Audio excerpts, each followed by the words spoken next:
ዱቤ አንሰጥም እያለን እንዴት ዱቤ እንቀበላለን? የሚሊዮነሮች መንገድ ሰልጣኞች ዱቤ አትስጡ፣ ዱቤ ግን ተቀበሉ። የሸጣችሁትንና የተቀበላችሁትን ዕቃ በአግባቡ መመለስ አቅም ስላላችሁ ዱቤ ተቀበሉ። እንዲህ ቀና ሲሉ ሸረሪት ያደራበትን እንኳን ሳታጸዳ ዕቃው ላይ ያለን አቧራና ዱቄት ሳታጸዳ ቁጭ ብላ አየር የለም የምትል ከሆነ አንተ ደበረ ዱካክ ውስጥ ማን ይመጣል? በየወሩ የደረሰበትን እያሳወቀ የግብይት ትስስር ተፈጥሮለትና ያልገባውን እየጠየቀ አልተጓዘ ሰው ይሄ ስልጠና አልገባውም። በሚሊዮነሮች መንገድ ሰራተኛ ስንቀጥር ደሞዝ እዚህ ተጠራቅሞ ድርጅት ነው የምትከፍትበት እንጂ አይከፈልህም ስንለው በምናምን አለው ይለናል የምትሉ ሰው ለምን ጠየቃት ትበሉ። እውነቱን እኮ ነው። 11 ዓመት ያሰራው ሆቴል እኮ እሱ አራተኛ ለመክፈት እሱን ደሞዝ የቀማሰው አለ የለም። ምን ሆነ? 3 መኪና እያለ አራተኛ መኪና ለመግዛት እኮ ሰራተኞችን ብር አግቶ የሚያስለቅሳለ። የኛ በላይ አትክልትና አስቤዛ ሰራተኞችን ምንድነው የምትፈልገው ነው የሚለው። ምን ይደረግልህ? ትዳር ህጋዊ እንዲሆን፣ ንግድ ህጋዊ እንዲሆን፣ ብራንድ ህጋዊ እንዲሆን የሰለጠነ ሰራተኛ። እንደው ማንኛውም ድርጅት ያላችሁ ሰዎች እባካችሁን ከወዛደር እስከ አምባሳደሮች ማንኛውም ቦታ ተሰማራችሁ ሰዎች በስራቸው ሰራተኞች ካሉ ሰራተኞቻቸውን የእናንተን ስሜት፣ የእናንተን ኑሮ፣ የእናንተን ህይወት፣ የእናንተን ብቃት አጋሯቸው። አዲስ ነገር ሲመጣ ያማልኩ ዛሬ መኪና ከሌለኝ ብሎ በየእምነቱ የሚሳል ዜጋ ድሮ መኪና ሲያይ እኮ አማትሞ ይሮጥ ነበር። እኔ ባለሁበት አካባቢ ብዙ የሸቀጥ ሱቆች አሉ። ለእነዚህ ሱቆች የሚፈለጉት ዕቃ በትንሹ ለማስረከብ ፈልጌ ነበር። ከምንም ተነሳ ውሃ የጠጣበት ሃይላንድን መሸጥ ሳትችል ውሃ ፋብሪካ ቢኖረኝ ያሳይ ነበር ካልከኝ ወሬኛ ነው የምልህ። እኔ እስኪ አንድ ባዶ ሃይላንድ መሸጥ ቻለ። ሀብት ያላፈራ ዜጋ ነው ሊጨነቅ የሚገባው። እንበላው ሀብት ነው፣ የምንለብስ ሀብት ነው፣ የምንጠጣ ሀብት ነው። ልጆቻችን በሀብት ነው የሚወለዱት። እንደ ድሮ ማርያም ተብሎ የሚወለድ ልጅ አሁን ያለ ሁሉ አይመስለኝም። ማንም ሰው ከንፈሩን ሊመጥና ሀብት አመለክ ቢላችሁ ውሸቱ እንደሆነ እናንተም ታውቃላችሁ፣ እሱም ከውሸት እንደተናገረ ያውቃል። ሺህ ጊዜ ስለ ሀብት ብናወራ አናፍርም። ሺህ ጊዜ ሀብቱ ምን አይነት ነው ግን ልክ ነው። የሚሊዮነሮች መንገድ ልዩ የቴሌቪዥን ፕሮግራም። እጆት ላይ ምን ያህል ገንዘብ አለ? ብዙ ገንዘብ፣ ትንሽ ገንዘብ፣ ምንም ገንዘብ አሳስቦት በዚህ ታላቅ መላ ይዘን መጥተናል። ሚሊዮኖችን በአጭር ጊዜ ሚሊዮነር የሚሆኑበት የቢዝነስና የሥራ ጥበብ ሥልጠና ልዩ የቴሌቪዥን ፕሮግራም የሚሊዮነሮች መንገድ በበላይ አትክልትና አስቤዛ መሥራችና ባለቤትነት በበላይ መልቲ ሚዲያ ይዘጋጃል። ዘወትር ቅዳሜ ከምሽቱ 2 ሰዓት ጀምሮ በሀገሬ ቴሌቪዥን ይቀርባል። የሚሊዮነሮች መንገድ እንዴት ሚሊዮነር እሆናለሁ ብለው አይጨነቁ። እኛ ዘንድ በተግባር ተፈትነው ውጤታማነታቸው የተረጋገጠ የቢዝነስ ጥበቦችን ይኮመኮማል። ይሰለጥናሉ፣ ይማራሉ፣ ቢዝነስዎን ይጀምራሉ፣ ስኬታማ ይሆናሉ። የሚሊዮነሮች መንገድ ሰርቶ መለወጥ ይቻላል፣ ተችሏልም። የሚሊዮነሮች መንገድ አለን። ሰላም ጤና ይስጥልን ክቡራትና ክቡራን። በዚህ አዳራሽ በሀገሬ ቴሌቪዥንና በሁሉም የሶሻል ሚዲያ የበላይ መልቲ ሚዲያ የሶሻል ሚዲያ አማራጮቻችን ይህን ፕሮግራም የምትከታተሉ ወገኖቻችን በሙሉ እነሆ በጉጉት የምንጠብቀው በበላይ መልቲ ሚዲያ እየተዘጋጀ የሚቀርበው የሚሊዮነሮች መንገድ የቢዝነስ ፕላንና የሥራ ጥበብ ፕሮግራም ሰዓቱ ደርሶ ተጀመረ። እንኳን አደረሳችሁ፣ እንኳን አደረሰን። ሞራል ያንሳል። ሞራል የታላቅነት ታላቅ ትውልድን ተረክቦ ለትውልድ ማስረከብ መሆኑን የገባው የሚሊዮነሮች መንገድ በእያንዳንዱ ኢትዮጵያዊ ውስጥ ለውጥንና የሥራ ጥበብን በማስተማር ድንቅ የሆነ የቢዝነስ ጥበብ ክህሎት እያቀረበ የሚገኝ የሚሊዮነሮች መንገድ የቢዝነስ ጥበብ ስልጠና። ይህ ፕሮግራም ሰሆይ ክቡር ሆነህ ተፈጥረህ ሳለ ስለምን ስለ ገንዘብ ብለህ ራስክን ቀየርክ? ራስክን ባልባሌ ቦታ፣ በስደት፣ በስርቆት እንዲሁም በጌም ዞንና በማይሆኑ ቦታዎች ስለምን ራስህን አገኘህ? አለፍ ሲልም ቤተሰብህን እናት አባትህንና እናት ሀገር ኢትዮጵያንስ ስለምን ታሰቃያለህ ይለናል። ዋናው የአስተሳሰብ የአሰራር ጥበብና የጊዜ አጠቃቀም ነው። ይህን ደግሞ እኔ ያለምንም ክፍያ እየልህ መጥቻለሁና ስመራህ ከኋላ አንተ ተከተለኝ ይለናል የሚሊዮነሮች መንገድ።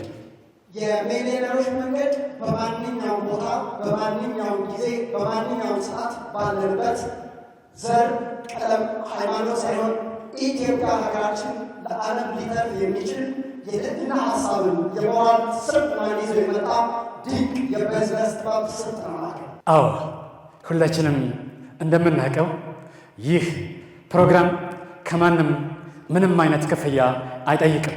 ስልጠና በነፃ ነው። የቢዝነስ ፕላን በነፃ ነው። እንዲሁም የሳይት ጉብኝት ወይም የስራ ቦታ ጉብኝት በነፃ ነው። ከሌሎች ፈጠን ብለህ ከተገኘህ ደግሞ ዳጎስ ያለ ሽልማትም የሚያበረክትልህ ከራስህ ወጪ ነው። ለዚህ ፕሮግራም እስኪ አንድ ሞራል ስጡን። ይችን አብረን እንላለን። ኢትዮጵያ ውስጥ አይሰማም። ኢትዮጵያ ውስጥ ሰርቶ መለወጥ የባህል ጨዋታ ያክል ቀላል ነው በማለት የሚታወቀው ጀግናው አሰልጣኛችን ክቡር አቶ በላይ ሞርዴን ወደ መድረክ ተቀበሉልን። ሞራል ያንሳል። በዚህ ሞራል አልመጣም እያለ ነው። አሰልጣኛችን እየመጣ ነው።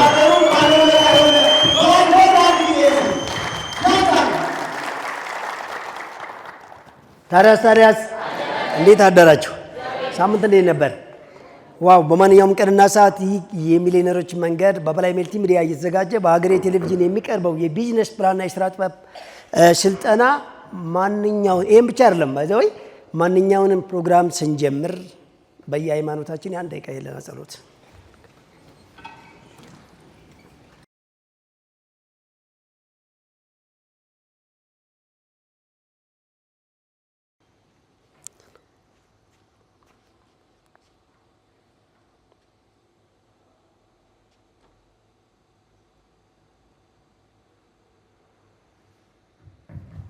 አረፍ ባሉ። በጣም ጥሩ። ዛሬ ሃይ ፖይንት የምናየው ብዙ ሰዎች በርቀትም በቅርበትም እያነሱ ያሉት እንዴት አድርገን ሰራተኛ አቀጣጠር ላይ አሁንም ትልቅ ነገር አለ። በተለይ መጀመሪያ ዙርና ሁለተኛ ዙር ሰልጣኞች፣ በተለይ መጀመሪያ ዙር ሰልጣኞች ሁሉም በሚሊዮን ዙሪያ ላይ ስለሆነ ካፒታላቸው ሰራተኛ ያስፈልጋቸዋል። እንዴት ሰራተኛ እንቅጠር? የተቀመጠ ህግና ደንብ በደንብ ግልጽ ብሎ ይብራራልን። እንደገና የተቀመጠው ህግና ደንብን ሃይላይት ለማስረዳት ስንሞክር የሚስማማና የሚቀበል ሰራተኛ እያገኘን አይደለም። አንዳንዶቹ ስንፍና ይፈልጋሉ፣ ማህበራዊ ህይወት ልቅ ማድረግ ይፈልጋሉ፣ ደካማ ጎናቸውን ቅድሚያ መስጠት ይፈልጋሉ። አንዳንዶቹ ደግሞ አላምን ይሉናል። እዚህ ጋር እንደዚህ አድርጌ የተባለው ነገር ባይሳካስ ባይደረግስ የሚሉናሉ ይላሉ። እሱም በደንብ እናየዋለን። ሌላው እንግዲህ ከሰኔ 26 ጀምሮ ሶስተኛ ዙሮች ሰኔ 26 ጀምሮ መቁጠር ይጀምራል። ከአሁን በፊት ስራ የጀመራችሁም ጀምሩ ሳትባሉ ጀምራችሁ እየተለማመዳችሁ ያላችሁም ለመጀመር ዝግጁ የሆናችሁም በአጠቃላይ ግን እስካሁን በፊት የጀመራችሁና ካፒታላችሁ ኢንፎርሜሽን ስትልኩ ካፒታልና የስራ አድራሻ አስቀምጣችሁ ከዛ ካስቀመጣችሁ አድራሻ የቀየራችሁ ሰዎች ወይም ካስቀመጣችሁ ካፒታል እየሰራችሁ ያደገ ሰዎች ሰኔ 26 00 የአድራሻና የካፒታል ማሻሻያ ታስገባላችሁ። ያልጀመራችሁ ሰዎች እስከ ሰኔ 26 ድረስ ጀምሮ ሶስተኛ ዙር ወይም ሁለተኛ ዙር ላይ አላሳካ ብላችሁ ተቸግራችሁ ወደ ሶስተኛ ዙር የተመለሳችሁም ሰኔ 26 አንድ ብሎ መቁጠር ስለሚጀምር ሐምሌ 26 ላይ ልክ የመጀመሪያውን ወር አሳኩ የተባለውን ማሳካት በቢዝነስ ፕላኑ ልክ ማሳካት ግዴታችሁ ስለሆነ ከሰኔ 26 በኋላ አንድ ብሎ ስለሚቆጥር የኛ የቢዝነስ ፕላን እድገት በተጠንቀቁሙ ሪፍሬሽ ማድረግ የምትችሉት ሰኔ 20 ጀምሮ እስከ ሰኔ 26 ድረስ ማሻሻያ ታስገባላችሁ ማለት ነው። ሌላው የግብይት ትስስሩና በቀላሉ ሊንክ የመደራረግና በቼክ የመገበያየት ሁኔታው በተለይ አንደኛ ዙሮች ላይ ከባድ ጫና ስለፈጠረ በፍጥነት ሳይመጣ እነሱ የሁለት ዓመት ግዴታቸውን ለመወጣት ትንቅንቅ ላይ ነው ያሉት። ይሄም ደግሞ ባለፈ እንደነገርናቸው የተለያየ ሲስተምና በባንኮች ላይ የነበረው ኦርጋናይዜሽን ሲስተም ይሄ ተሳትፎ እጅግ ያለመናበብ ችግር ስለነበረ ተጨማሪ ሌላ ባንኮችን ጨምረን ያወዳደርን ስለሆነ አሁን ከሰኔ 26 ወደዚህ አካውንት የምከፍቱበትን ባንኮች አወዳድረን በድጋሚ እንነግራቸዋለን። በፊት ያሉትም ራሳቸው ይወዳደራሉ፣ ሌላ አዳዲስም ጨምረናል። በአስቸኳይ አለ የተባለውን የሚሊዮነሮች መንገድ ፕሮዳክት ክሬት አድርጉ። እንደመጣ በአስቸኳይ የሚሊዮነሮች መንገድ አካውንት ፈልጌ ነበር ሲል እንዴት የት ምን ሻይል መጣ። ይሄ ሰው ምንም ሪስክ የለው እኮ አካውንት ልክፈት ነው ያለው። በላይ ላይ ላስገባ አላለም። ሚሊዮነሮች መንገድ ላይ ላስገባ አላለም። ሰንበዲ ልላክ አላለም። በግሌ የሚሊዮነሮች መንገድ የሰኛ አካውንት ልክፈት እኮ ነው ያለው። ምን ችግር ባንኩም ምንም ችግር የለበት፣ ከፋቹም ምንም ችግር የለበት። ከፈተ በፈለገው ሰዓት የሚያንቀሳቅሰው ገንዘብ ነው። ያ አካውንት የተፈለገው የግብይት ትስስር ሊንክ እንዲያደርግና ካሽ ሲያጥራቸው በቼክ እንዲገበያዩ እና የኛ ሚዲያ በነፃ ማስታወቂያ እንዲሰራ ያቀርቦ ስርጭቱ በሲስተምና በኮድ ውስጥ በቀላሉ እንዲገኝ መከዳዳትና መዋከብ እንዳይኖር የፎርጂድ ዕቃ ያላግባብ ዋጋ ንረት እንዳይፈጠር እንደዚሁም ደግሞ ስህተት ቢፈጠር በቀላሉ ማረም እንዲመች እንደዚሁም ዕቃ አቅራቢ ወይም ገዢ እንዳያጣ አንድ ሰው ካሽ ሲያጣ በቼክ ገዢ ሲያጣ በደንበኞቹ ስርጭት በኩል አቅራቢም እንደዛው ምንም አይነት የደንበኛም ይሁን የካሽ ችግር እንዳይኖር የመተማመንና የመሰራረቅ የመዋከብ እንዳይኖር ሁሉም ነገር በተረጋጋና ፋሚሊ ቤተሰብ በሆነ መንገድ ሁሉም እንደ ልብ መንሸራሸር ገደብ የሚባለው ነገር የፋይናንስ እፈነው ይህ ደንበኛ ጦቱ የእውቀት ጦቱ መተማመን ጦቱ እንዲመታ እሱን የሚያደርጉ ግን ባንኮች የሚሊዮነሮች መንገድ የሰኛ አካውንት ከፍተው ባስቸኳይ ሁሉንም ሰው ማስከፈት ይችላሉ። ስለሆነ ከሰኔ 26 ወደዚህ እንነግራቸዋለን። እስካሁን የከፈታችሁትም ካልተመቻችሁ የመቀየር መብት አላችሁ። እስካሁን የከፈታችሁበትን ባንክ አሸነፈ በዛው ትቀጥላላችሁ ማለት ነው። ለማንኛውም ግን አማውንቱን እናስቀምጠዋለን። በዛ ላይ ክፈቱ ብለን ከተናገርን በኋላ ልክ እንደባለፈው ጊዜ የሽልማት ውድድር አለው በፍጥነት ለከፈቱ ሰዎች። አንድም ሰው ሄዶ በቦታው እንዳይጉላላ ስታንድ ባይ ሆነው ከወዲህ ሙከራ ስርጭት አድርገን ስንተማመን ብቻ ነው በዜና የምናስተላልፈው። ልክ እንደተለመደ ሽልማት ፕሮግራሙ ይቀመጣል። በነገራችን ላይ ከዚህ በኋላ የምንሸልመው በባንክ አካውንት ፈጥና የሚከፍቱ ወይም የራሳቸውን ቢዝነስ ያሳኩ ሰዎች ብቻ ሳይሆን ልዩ ልዩ የፈጠራ ሰዎችና ግልጽ ባለ አካሄድም ሁሉ ነገር ገብቷቸው ለሌሎች ሞዴል የሚሆኑልንም ሰዎች ከዚህ በኋላ እኛ ብቻ ሳንሆን የሙያ ምዘና አቅም ክህሎት ያላቸው ሰዎች ተጨምረው የመዳኘት ስራ ይሰራሉ። በቅርብ ጊዜ የምናሻሽለውን ስርጭት እንነግራቸዋለን።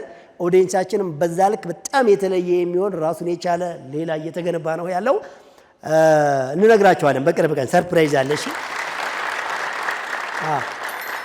ትልቁ ነገር ግን እዚህ ፕሮግራም ላይ የሚከፍል ሳይሆን የሚከፈል ነው ያለው።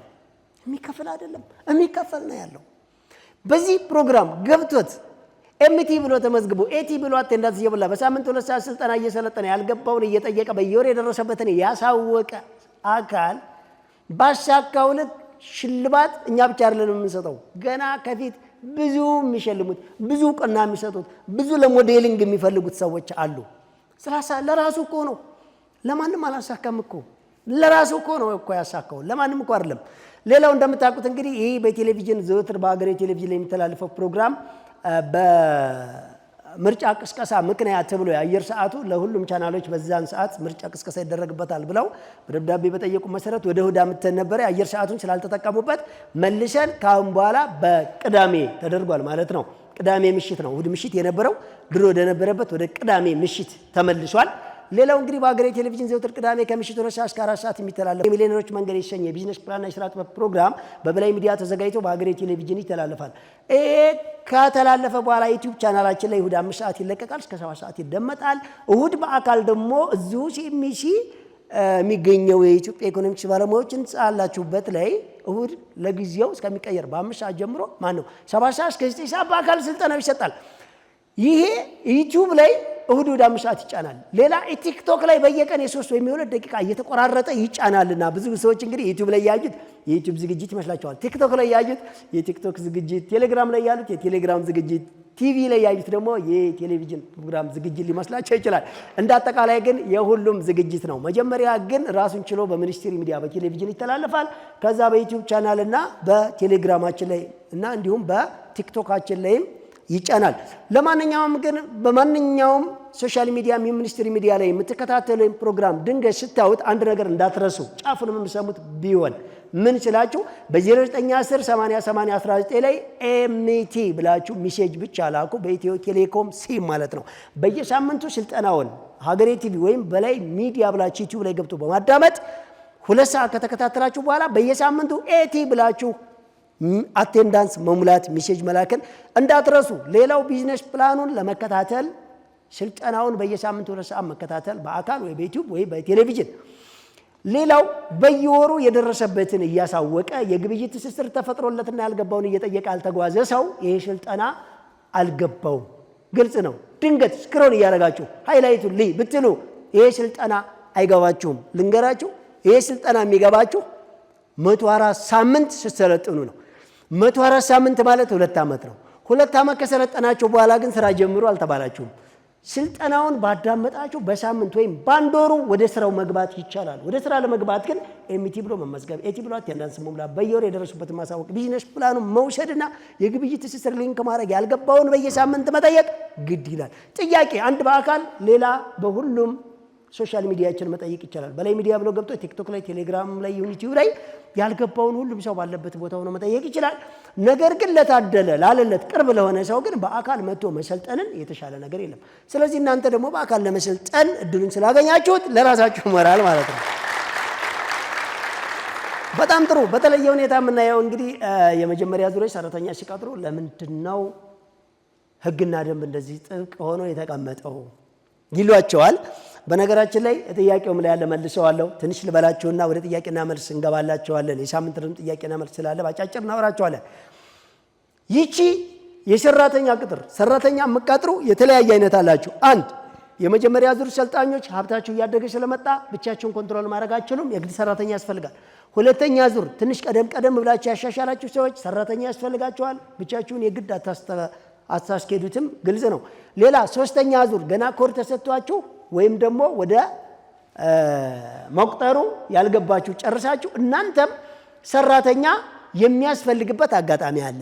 ማንኛውም ሰው በሚሊዮነሮች መንገድ ህግ ቢዝነስ ሲጀምር አንድ ከ100 ሺህ ብር ጀምሮ ወደ ታች እስከ 100 ብር ባለው፣ ከ100 ሺህ ብር በላይ አይቻልም። ሀብቱ ከዛ በላይ ከሆነ ሌላውን በተለመደው መንገድ እያስኬደ 100 ሺህና ከዛ በታች ባለው አዲስ ይጀምር ብለናል። በትርፍ ሰዓት የሚሆን በሙሉ ጊዜ ጎን ለጎን ማስኬድ የኛም ቢዝነስ ፕላን ከትንሿ ጀምሮ ራሱን የቻለ ምክንያት አለው። ሌላ ጊዜ እመጣበታለሁ። እስካሁንም ተነግሯል።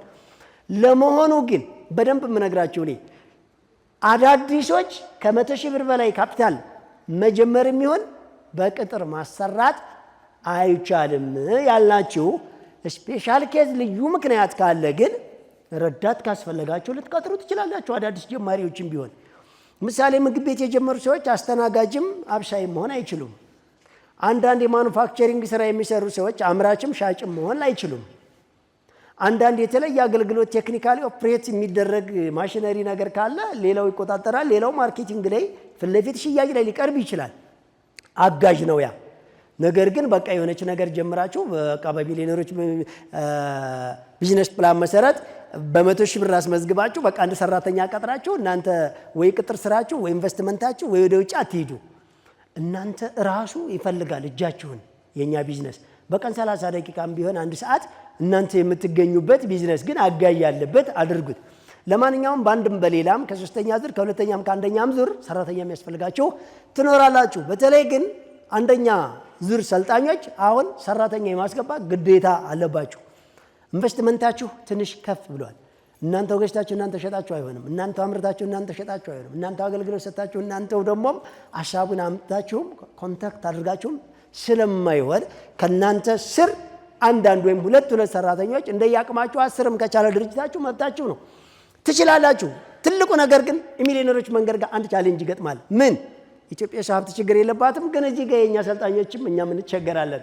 በሚሊዮነሮች መንገድ የቢዝነስ ፕላንና የሥራ ጥበብ ስልጠና ህግ ሰራተኛ ሲቀጠር 1 ደሞዝ አይወስድም፣ 2 ማህበራዊ ህይወት ልቅ አይደረግለትም፣ 3 የግል ስልኩን ሳይሆን የድርጅቱን ነው የሚይዘው፣ 4 በረፍቱ ቀን ከድርጅቱ ባለቤትና ቤተሰቦች ጋር እንጂ ከሌሎች ጋር እንደፈለገው ሄዶ ፈንጥዞ እንዲውል አይፈቀድም እያለ የቀጠለ ከዛ ድርጅት የሚሄደውና ያፈራው ዕውቀትና ገንዘብ ድርጅት ሊፈጥርበት ከሆነ ብቻ ነው።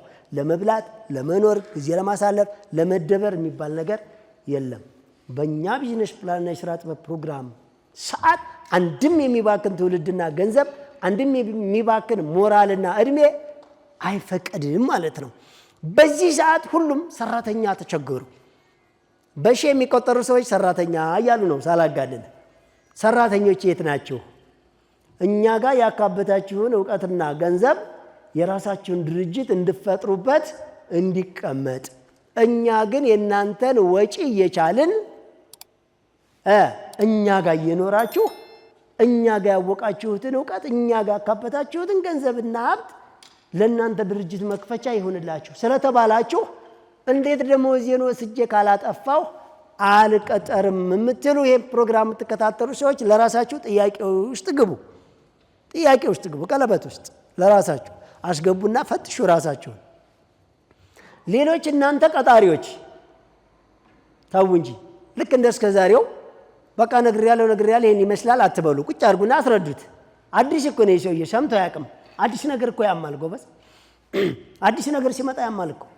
ዛሬ መኪና ከሌለኝ ብሎ በየእምነቱ የሚሳል ዜጋ ድሮ መኪና ሲያይ እኮ አማትሞ ይሮጥ ነበረ። አይፈልግም፣ ነፃም ብጭ ነው ነበር። ዛሬ እንኳን ነፃ ሰጥተው ዋጋው ተወደደብኝ እንኳን ብሎ ያለ የሌለውን ሸጦ ለቡጦ መኪና ይሳፈራል ወይ ይከራያል ወይ ይገዛል። መኪና ድሮ ግን ሰይጣን ሲባል ነበረ። አያችሁ፣ አሁንም ሰው ይሄንን ሀብታም መሆኛ መንገድ።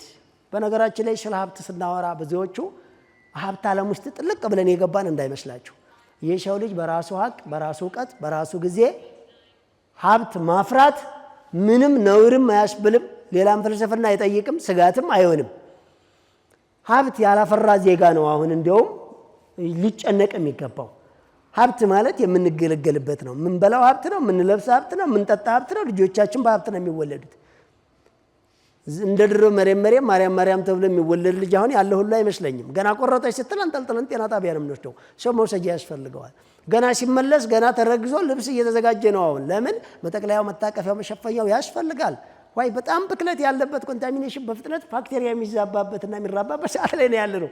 እያንዳንዱ ነገር ገንዘብ ያስፈልጋል። ታውቁታላችሁ። ለሊት በ7 ሰዓት ላይ እና ባልጋያው አዋስደኝ ወይም ደግሞ የሆነ ታክሲ አስፋልት ሆነ ሄደ ማቆም አትችልም። ስለዚህ መኪና ያስፈልጋል። የተሻለ ቤት መኖሪያ ያስፈልጋል። የተሻለ ምግብ ያስፈልጋል። ልጅን በስነ ስርዓት አስተምሮ ሲታመም አሳክሞ ምግብ ሲጠይቀው አብልቶ ሲቆሽሽ ንጽህናውን ጠብቆ ካደገኛ ነገር ከልክሎ ተንከባክቦ ማሳደግ። ይሄ እንደዚህ አይነት ለፍጆታ የምናውለውንና ለመጪው ጄኔሬሽን የምናወርሰውን ሀብት፣ ለሀገር ግብር የምንከፍለውን ሀብት፣ ለእናት አባቶቻቸው ውለታ ለዋሉልን ለነሱ መጦሪያ የሚያስፈልገን ሀብት መገንባት የሰነፎችን ምላስ ጠብቃችሁ ለሀብት ማምለክ እንዳይመስላችሁ። ማጭበርበር፣ ማሟረት፣ ሃይማኖትንና ባህልን ወግን ለቆ መሰደድ ነው ለሀብት መኖር ሊጸየፍ እንዲያውም ሊወገዝ የሚገባው ስደት ነው። ሊወገዝ የሚገባው በስልጣን ሽሚያ የሀገርን ሀብት መውረር ነው። ሊወገዝ የሚገባው በአራቱ ማዕዘን እየተሰደዱ ባህልን፣ ወግን፣ ሃይማኖትን፣ ሀገርን፣ እናት ሀገርን ጥሎ ኮብልሎ ለባርነት መሸጥ ነው ሊወገዝ የሚገባው።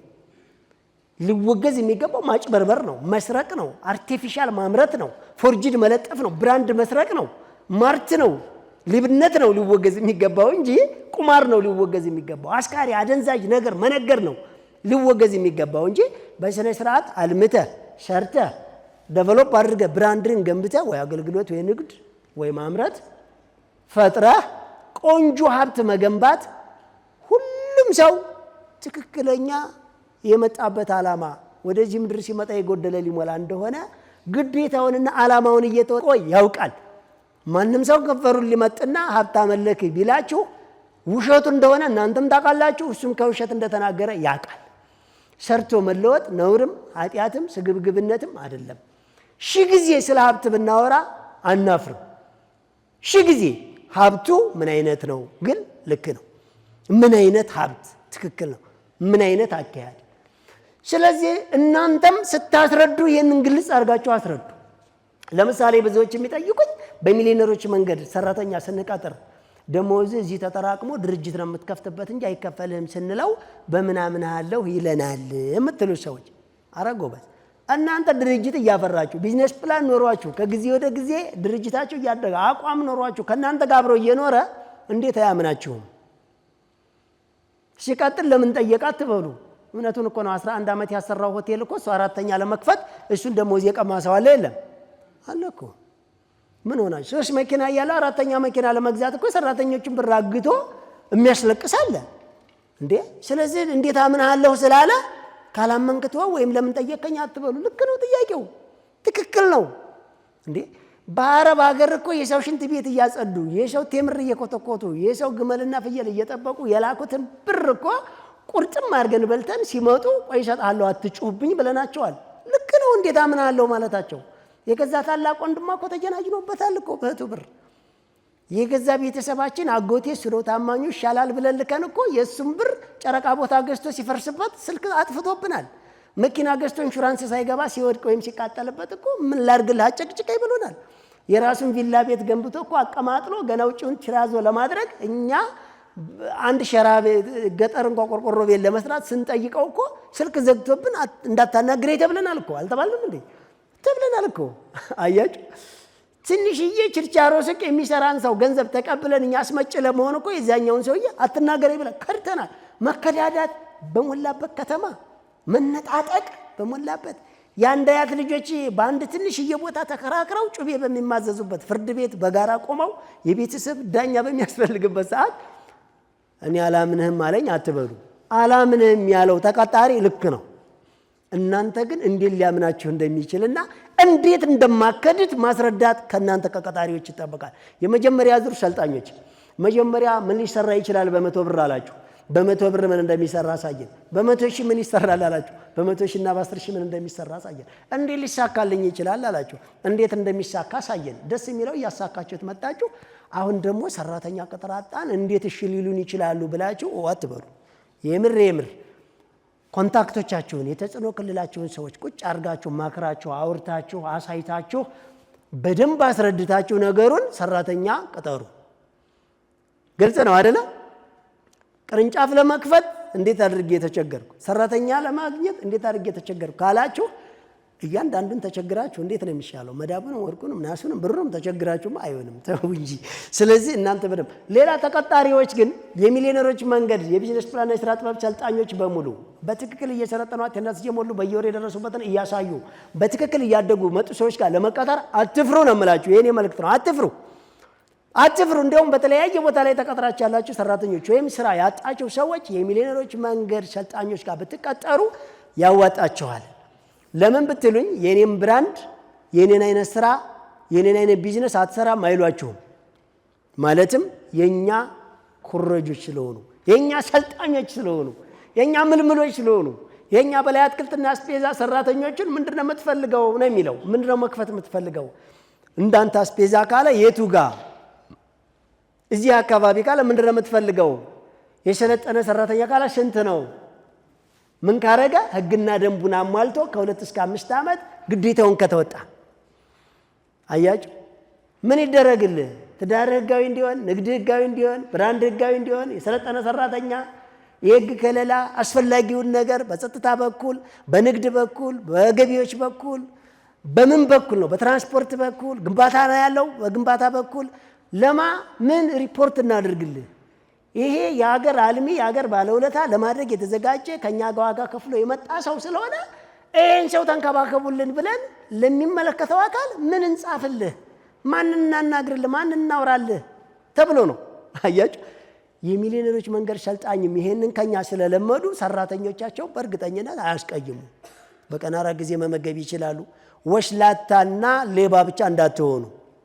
እንደ ቤተሰብ ሲያስተዳድሯቸው ውድ ልጁን ወይም ሚስቱን የሚጀናጀን ከሆነ አንገትን ሊቀላ ይችላል፣ እንኳን ብር መከልከል ማለት ነው።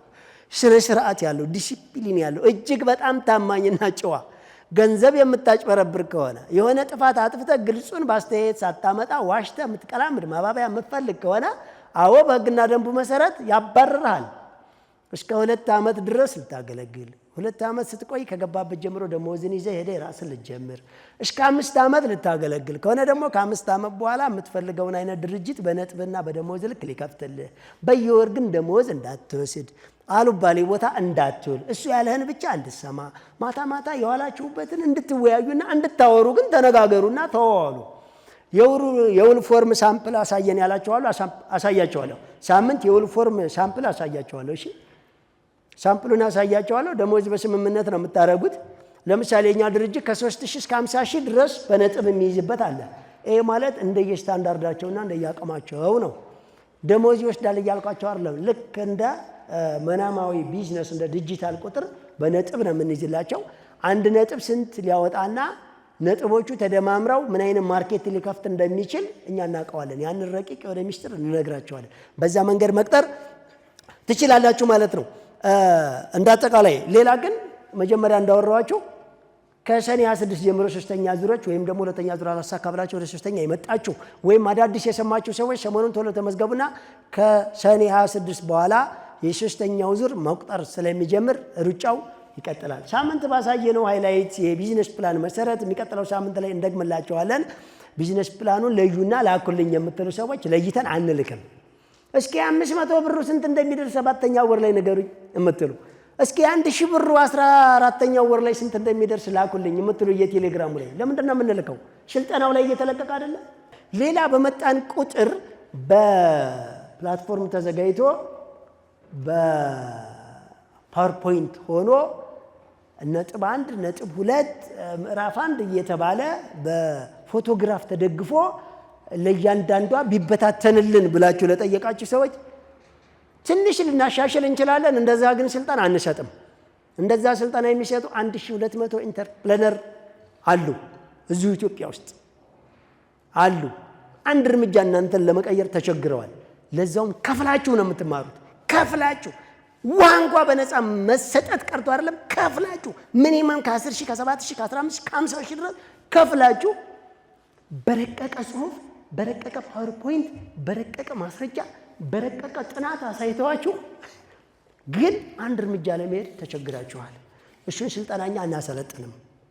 እስከ ዙር 4 እና እስከ ዙር 10 ድረስ የምንቀጥለው እንደዚህ ሃይላይት መናገር ብቻ፣ እንዴት እንደምትመዘገቡ፣ እንዴት ፕሮግራሙ እንደምትከታተሉ፣ ቢዝነስ ፕላኑ እንዴት ማሳካት እንዳለባችሁ፣ እንዴት የግብይት ትስስር እንደምፈጥር፣ ነፃ ማስታወቂያ፣ ነፃ ስልጠና፣ ነፃ ጥቆማ፣ ነፃ ጥያቄና መልስ፣ ነፃ ሽልማት፣ ነፃ መጥቶ ቦታውን ማየት። ይሄን ካደረግን ይሄ ካነሳችሁ አትሰልጥኑ፣ አትደጉ፣ ችግር የለብንም ማለት ነው። ሌላኛው አንዱ ጥያቄ ወራና ጥያቄ ከመግባቴ በፊት አንዱ ጥያቄ ብዙ ጊዜ ስልጠናን አዳምጣለሁ፣ ነገር ግን ከመሃል መዝያ ያወጣሁት ይህን ጥያቄ ለየት ስላለብኝ ነው። እጅግ በጣም መሳጭና ገራሚ ነው። ነገር ግን ምነው ፎሎወርህ ትንሽ ሆነ ያለኝ ሰው ደግሞ አለ። ምነው ቲክቶክ ላይ በጣም ብዙ ሚሊዮን ሰው ለምንድን ነው የማይከተለው? እንዴ ተው እንጂ ፎሎ አድርጉን አንልማ።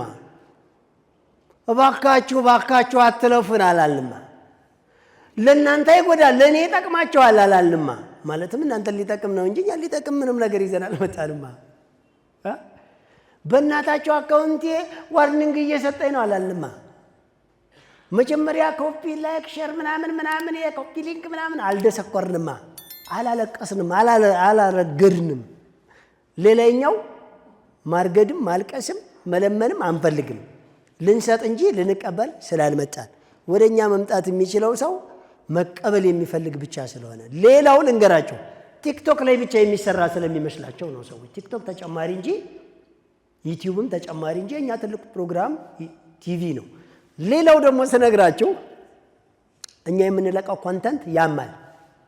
ማንም ወልፋጣ መጥቶ ግር ብሎ መስማት አይችልም። ጎበዝ፣ ቆፍጣና፣ አቋም ያለው፣ ልብ ያለው፣ ትዕግስት ያለው፣ አእምሮ ማገናዘብ የሚችል ሰው ነው የኛም ፕሮግራም ስክሮል አለማድረግ የሚችለው። ግር ብሎ ዝም ብሎ በሚሊዮን የሚገበሰበት ሰው መከተል አይችልም። የኛም ፕሮግራም ያቃጥላል፣ ይቆነጥጣል፣ ያማል። ችግርን ሲነግር ይነዝራል፣ አያስገለፍጥም። ኢትዮጵያ ውስጥ ሰርቶ መለወጥ ይቻላል ብለህ አትድከም አንልም። ብንል ኖሮ ልክነ የሚል ይኖር ነበረ። እስኪ አንዳንድም ቪዲዮ ሳምንት አሳያቸዋለሁ። እንደው ስለ ግለሰብ ማውራት ስለሚደብረኝ የኛን ሚሽን አድርገው ሰዎች ወስደው ሲያወሩት እኔ መልስ አልሰጥም፣ ዝም ብለን ምለው የተለያዩ ሰዎችን ቪዲዮ ባሳያችሁ ማለት ነው። እኔ ልንገራችሁ፣ ሊስትሮ ሰራ ነበር ሀብታም ሆንክ የሚል ሰው ወሬውን ነው ተውት የሚል አንድ ቪዲዮ ብለቅ እርግጠኛ ነኝ 1 ሚሊዮን እይታ ይኖራል።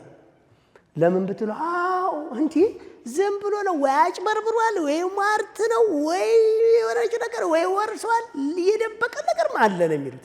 ያንን የምትፈልጉት ምንድነው? ይሄ ኮንተንት ሼፕ ቴክስት አለው ከጀርባው። ምድረ ጅል በደንብ አዳምጠኝ።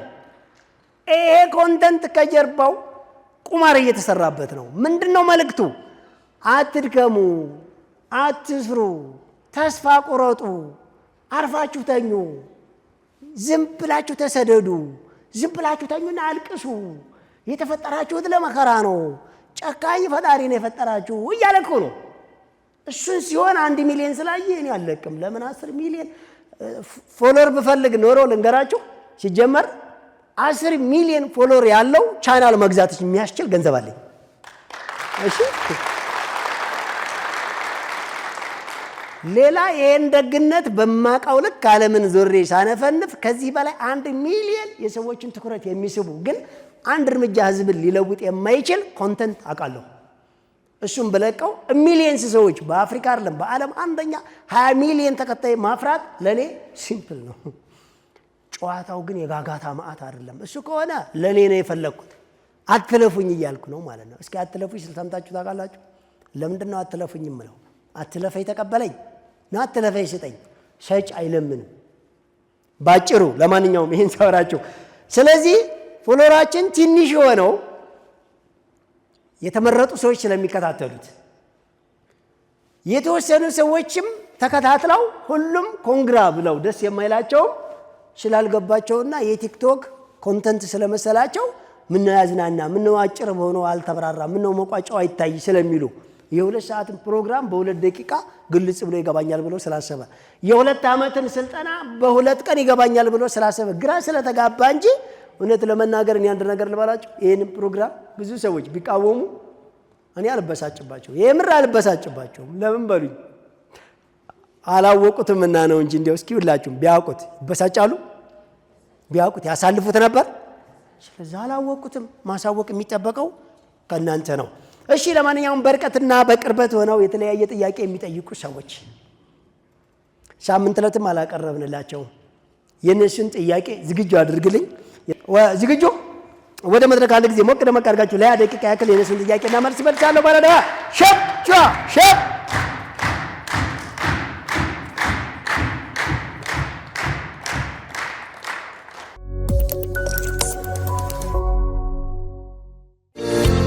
በአፍሪካ የመጀመሪያ የሆነውን የሚሊዮነሮች መንገድ የቢዝነስ ፕላንና የሥራ ጥበብ ሥልጠናን አዘጋጅቶ ያለምንም ክፍያ በነፃ ለህብረተሰቡ በማደል ፋና ወጊና አብሪ ኮከብ ነን።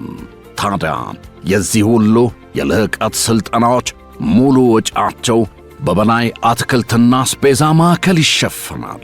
አስደማሚ ነው። እርሶም ከበላይ አስቤዛና አትክልት ሲሸምቱ በአገልግሎታችን ይደሰታሉ።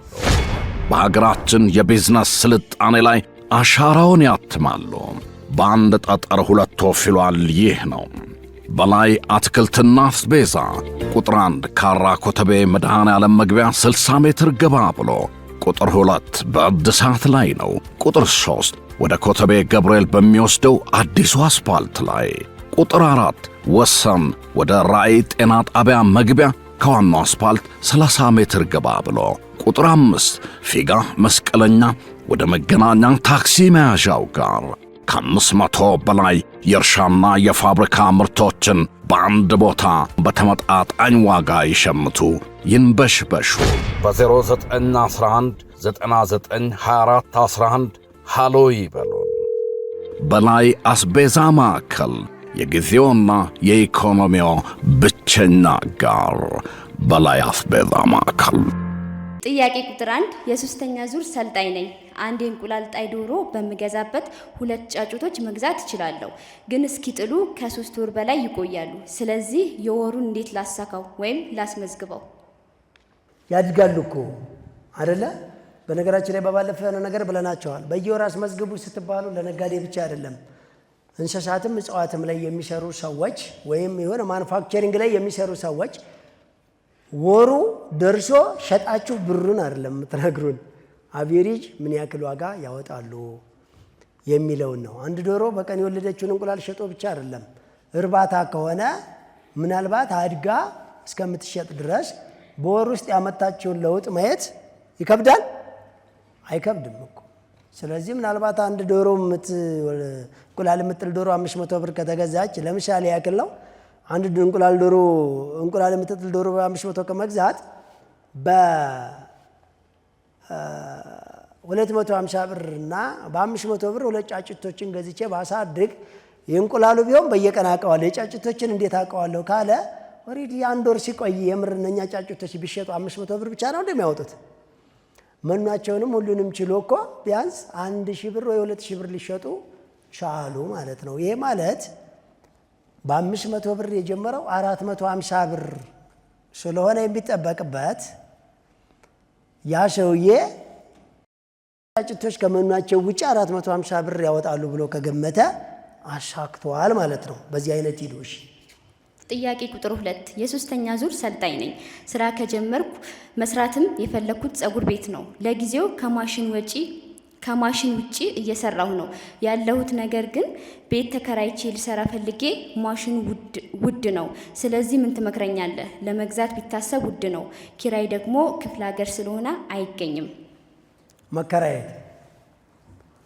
መከራየት ሁሉን ነገር በነገራችን ላይ ማይከራይ ነገር የለም። መከራየት ይቻላል። ይሄም አዳራሽ እኛ ገንብተነው አይደለም። ግማሽ ነፃ ሰጥተውን ግማሽ ተከራይተን ነው። ማይከራይ ነገር የለም። ተከራው ለመግዛት የሚያስፈልገው የስራው አይነት በማሽነሪ የሚታገዘው ነው። ያ ማሽን ቁስ አንድ ከ100,000 ብር በላይ ከካፒታሉ ውጪ ከሆነ ሌላ እሱን ለመግዛት ገንዘብ ከሌላችሁ በኪራይ ስም ተከራይታችሁ መግዛት ይቻላል። ለመከራየት ጠይቁ። ካልሆነ አንድ የምታውቁትንና ገንዘብ ያለውን ሰው ብር እኮ ከሚቀመጥ ለእኔ ማሽን ገዝተህ ብታከራይ ሀሳብ እኮ ነው። ሀሳብ ፍጠሩ እንጂ ለእኔ ማሽን ገዝተህ ብታከራይ ለአንተም በየወሬን ያክል ገንዘብ ሰጣለሁ። ዞሮ ብትሸጠውን በኋላ ገንዘብ ነው። እህት ሚስት ልጀምርበት ትችላለች።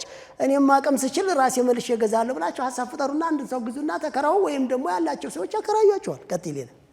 ጥያቄ ቁጥር 3 ሰላማቱ በላይ ከዚህ በፊት እጣን መንገድ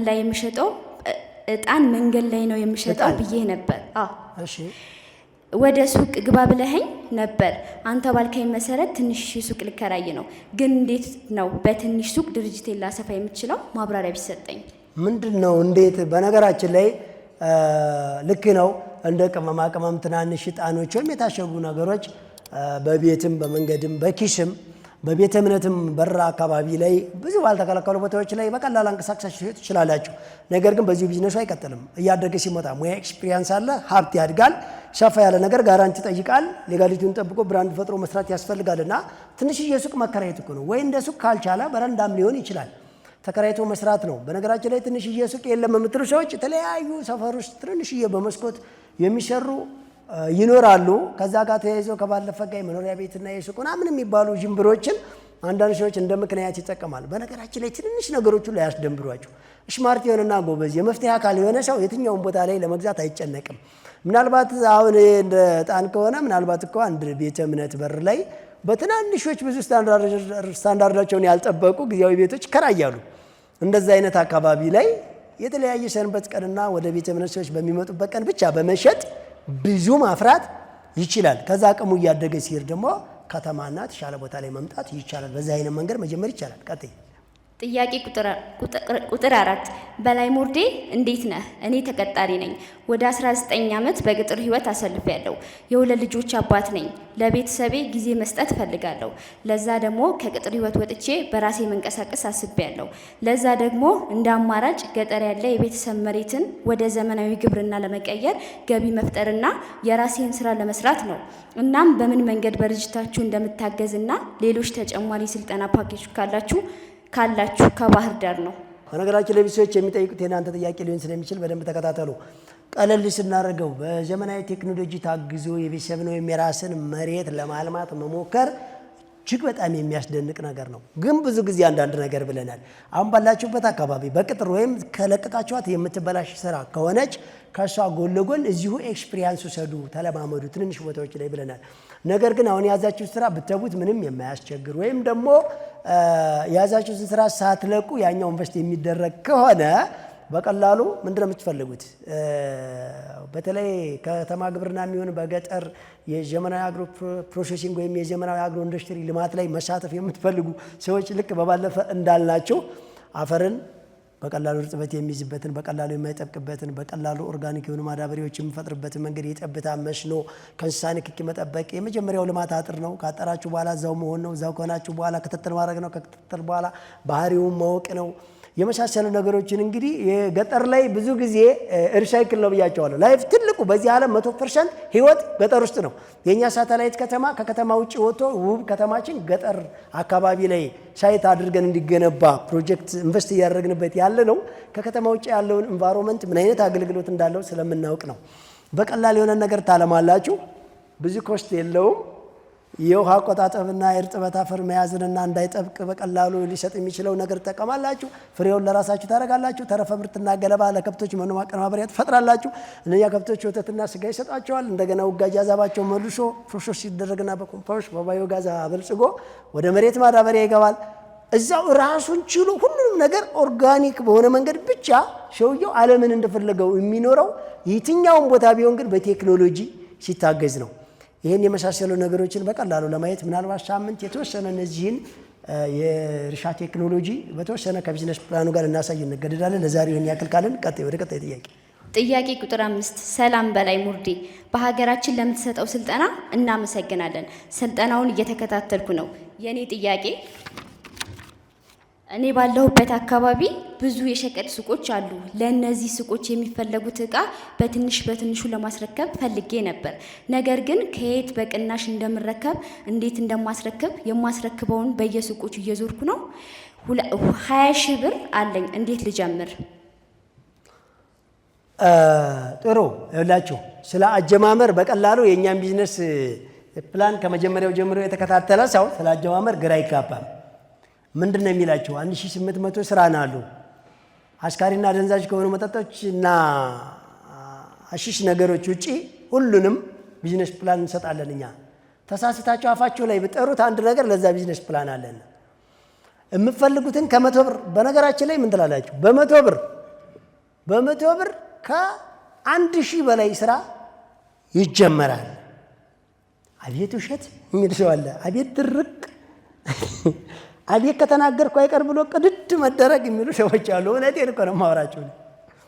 እኔ እኮ በ100 ብር ሪል ስቴት ልጀምር ብትል ጀምሮ የምል የጉር ደፋር ሰው ነኝ። ለእናንተ ማለት ነው፣ ግን የጉር ደፋር አይደለሁም። የምር ማየት ማገናዘብ የሚችል ብልህ ሰው ነኝ። እና ነው ሪል ስቴት በተበጣጠሰና በተነቃቀለ ምሽማር ሽያጭ የተጀመሩ ናቸው። ብዙ ጊዜ አውርተናል። እነ ሴንሻይንም ጋዜጣ በመቸርቸርና የውሻ ቤት በመስራት የተጀመሩ ናቸው።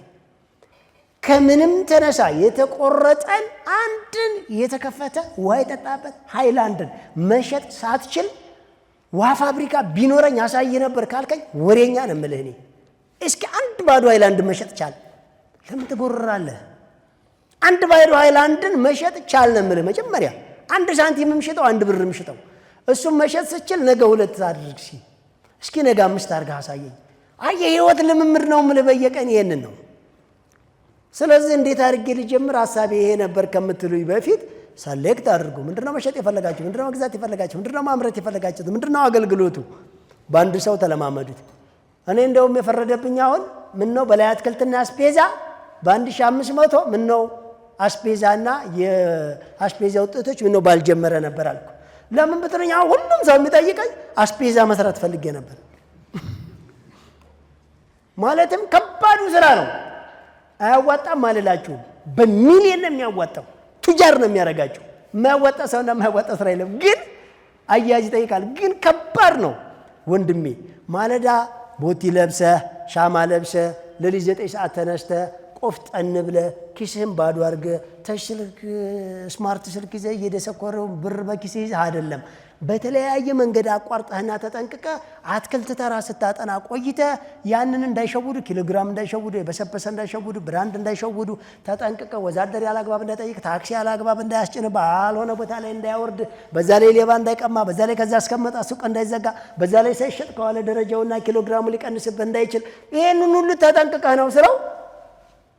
አይ በቃ እንደዛ ከሆነ እኔ ይመስለኛል አንተ እሱ ስለሚሰራው እያስፈራራኝ ሆን እንዴ የሚልም ሰው ስለሚኖር አሁን እኔ የምለው ቀላል ነው ጀምሩ ነው። ከዛ ከተወሰነ ቀን በኋላ ይደውሉና ኧረ በእናትህ እኔ ሳስበው አሁን የ10 ሺህ ነበር ያመጣሁት ገና የተሸጠው 2500 ነው። ሌላው ሁሉም የሚጣል ደረጃ ደርሷል ይለኛል። መጀመሪያ 10 ሺህ አታምጣ። ዝም ብሎ መንገድ ላይ በቀላሉ የሚገፋ ቁልቋልን ግዛና መሸጥ ተለማመድ። መጀመሪያ የተፈለፈለ ነጭ ሽንኩርትን አምጣና እሱን መሸጥ ቻል። መጀመሪያ የጠወለገ ዝንጅብልን አምጥተህ በቀላሉ በሻይ ሲጠጣ ጥሩ ነው ብለህ መሸጥ ልመድ። መጀመሪያ ቀላል የተባሉ ነገሮችን ለሰዎች ቃሪያ ሽታ ጥሩ ነው ቫይታሚንስ ያለው በሽታ ይከላከላል ለምን መሰላችሁ የኛ ሰው እኮ አያውቅም ብለህ መሸጥ ቻል። እሱን ካልክ በኋላ 1 2 3 4 እኛ እንደዛ ነው የለመድነው። እኛ እንደዛ ነው የጀመርነው። እንደዛ አድርጉ። ቢዝነስ የምትጀምሩ ሰዎች ደግሞ አግቡ ብለናል ሁላችሁም። አግቡ። ሚስት ሂሳብ ቦታ፣ ወንድ ሽያጭ ቦታ ነው መሆን ያለበት። እንደዛ ሲሆን በጣም ይቀለጣጠፋል። እናንተ ግዢ ቦታ ተንቀሳ ምሳሌ እኔ ኪያ ትሸጥ ነበር። እኔ በጣም ነበር የምዘዋወረው ማርኬት ለማጥናት። ዶሮ እርባታ ሄጄ መቼ ነው መኖ የምታስገቡት? ምን ነው መኖ ታስገባለህ እንዴ? አዎ በቃ በዚህ ቀን ካለ በቃ መኖ እስከምታራግፉ ለምን እንቁላሎችን ለኛ ሰጡንም እየሸጥን መኖ የምታወርዱ ቀን ብሩን ትወስዳላችሁ። ደረቅ እንጀራ የሚያዞሩ ሰዎችን መቼ ነው ሰፌር ሲሰበስብ ሂሳብ ትወስዳለህ አይደል? አዎ በቃ አምጣኛ ስንሸጥ እንሰጣለን። ካርድ የሚያዞር ሰው ስንሸጥ ለማታ ብንሰጥ እንችላለን አይደል? አዎ ስበትናለሁ ማታንም ወስደው እስከሚመጣ ቶሎ መሸጥ ካልቻልክ ግን እቃውን አምጣ ሲል አይን ፍጥጥ ማለት የለበትም። ሸጠ መጠበቅ ከቻልክ ይሰጣል። ስለዚህ እንደዚህ አይነቱን ነገር ላይ ከችከች ማለት ነው ያለብህ። ደጅ ይዘው ያጸዳህበትን ሶፍት ጥለ ፌስታል ጥለ የከፈትክበትን ካርቶን እዛ ወርውረ እዛ ዝም ብዬ ተራገጠ ወንበር ውጭ አውጥታ አስቀምጠ ለማንም ቦዘኔ እዛ ሰው እየተጀናጀነ ቻርጅ አርግ ስትባል ሰው ስልክ ተቀብለ ማንንም ሱቅ አስገብተ ቁጭ አድርገህ ቢዝነስ ቦታ ላይ ቲክቶክ እያሳየ ዱቤ እየሰጠ እንዲህ ከሆነ ዋጋ የለም። ፀሐይ ሲለጠልጥ የሆነች ነገር ካልጋረድ ስጋርድ ደንቦች ይልጡብኛል ብለህ መግባባት አቅቶ ወይም ሴፍቲውን የጠበቀ ነገር ማድረግ አቅቶ ከባድ ነው ብለህ አርፈህ ቁጭ ካልክ አይሆንም። አውጥተህ እንደገና ሳጥንንና ኬሻህን ሰው ፊት ለፊት በርና መኪና መሄጃ ላይ ጋርደህ ይሄ ረብሽ ይሆናል ሰፈራችን አይመጥንም ብለው አጽርተው እስከሚወረውሩ ከተዝረከረክ አይሆንም። ወንበር ይዘህ ፊት ለፊት ቡና መቀዳ ሴት ጋር ሰው ደረት እያየ ድድ የምታሰጣ ከሆነ አይሆንም። እንዲህ ቀና ሲሉ ሸረሪት ያደራበትን እንኳን ሳታጸዳ እቃው ላይ ያለን አቧራና ዱቄት ሳታጸዳ ቁጭ ብለህ አየር የለም የምትል ከሆነ አንተ ደበረ ዱካክ ውስጥ ማን ይመጣል? ይህ ምንድነው ልዩነትህ ነው። ብዙ መለኪያዎች አሉ በነገራችን ላይ። ቀጥ ይሄ እንዳጠቃላይ መልስ ይሆናል ብዬ አስባለሁ። ቀጥ ጥያቄ ቁጥር 6 ሰላም አቶ በላይ አንድ ጥያቄ ነበረኝ። በአካል ስልጠናው ላይ ስመጣ ለመጠየቅ ድፍረቱን አጣሁ። ለመጻፍ አሰብኩ። ጥያቄ የሸቀጣ ሸቀጥ ሱቅ ስራ ነበር። ስራውና የቀን ትርፌ በምን ልወቀው? ለምሳሌ በቀን ከ3000 እስከ 5000 ሰራለሁ። ትርፌ ስንት ሊሆን ይችላል? የቤት ኪራይ በወር 5000 ከፍላለሁ። የምትሰራው ባለቤቴ ናት። ካላስቸገርኩ የተብራራ መልስ ብትሰጠኝ አመሰግናለሁ። ይሄን ካልኩሌት ማድረግ አይከብድማ። በቃ መስራት እኮ ነው። ምናልባት ፐርሰንቱን እንደጠየቀ ሰው እዛው ሰፈር ጠይቅ እንዳልኩት እንዳይሆን እንጂ ካልኩሌት ማድረግ እኮ ነው። በቀን ኪራይ ምሳሌ በወር 5000 ከሆነ በቃ 200 ምናምን ብር ማነው 100 ምናምን ብር በቀን የቤት ኪራይ ይወጣል። 6000 ከሆነ 200 ብር ይወጣል። 10000 ከሆነ ኦሬዲ 3000 ማነው 300 ምናምን ብር በቀን ለቤት ኪራይ ይወጣል። አቬሬጅ አንድ ትንሽ ሱቅ ወይም የሆነች አገልግሎት ወይም የሆነች ማኑፋክቸሪንግ በአመት ግብር ስንት እንደምትመጣ ቼክ ለማድረግ ሞክሮ በቀን ስንት ትደርስብኛለች። ሌላ እኔ ራሴ በቀን ምን ያክል ኮስት አደርጋለሁ። አንዳንድ ሰዎች በባለፈው አንድ ነገር ስገምት ምን አለው እያሳካው ነው ብሎኝ አይተ ነው ቼክ አድርገንለት የት ነው ምግብ የምትመገበው ለዋለው ማዘርጋ በጣም ጥሩ ያንን ታሳቢ ያርጋሉ ይለዋል። አይ የለም ቤቱ የማን ነው ለዋለው የማዘር ጉድ የፈላ በማዘር ምግብና በማዘር ቤት ነው እንዲያሳክቻለሁ የምትለኝ። በል የቤቱን ኪራይ ለማዘር ክፈል፣ ምግቡን ካልኩሌት አድርገህ ለማዘር አስፔዛ አድርግ። ከዛ ውጪ ከተረፈ ነው እኛ ጋር አትርፍ ያለው ብለህ ሪፖርት የምታደርገው። ካሁን በኋላ ቤተሰብ ምግብ እየቻላችሁ ወይም የሆነ ማሽን ወይም የሆነ ትራንስፖርት ወይም የሆነ ቤተሰብ ሰጥቷችሁ አተረፈን የምትለይ ሰው ካስራሃል። የራስህ ቤት ነው ኪራይ ያውጣለት። የራስህ ምግብ ነው የምትመገበው። አምና አባትህ የሰጠህን ጤፍ እየበላህ ከሆነ እሱን በግዢ ስም አስብና እሱን ሁሉ ወጪ ይችላል።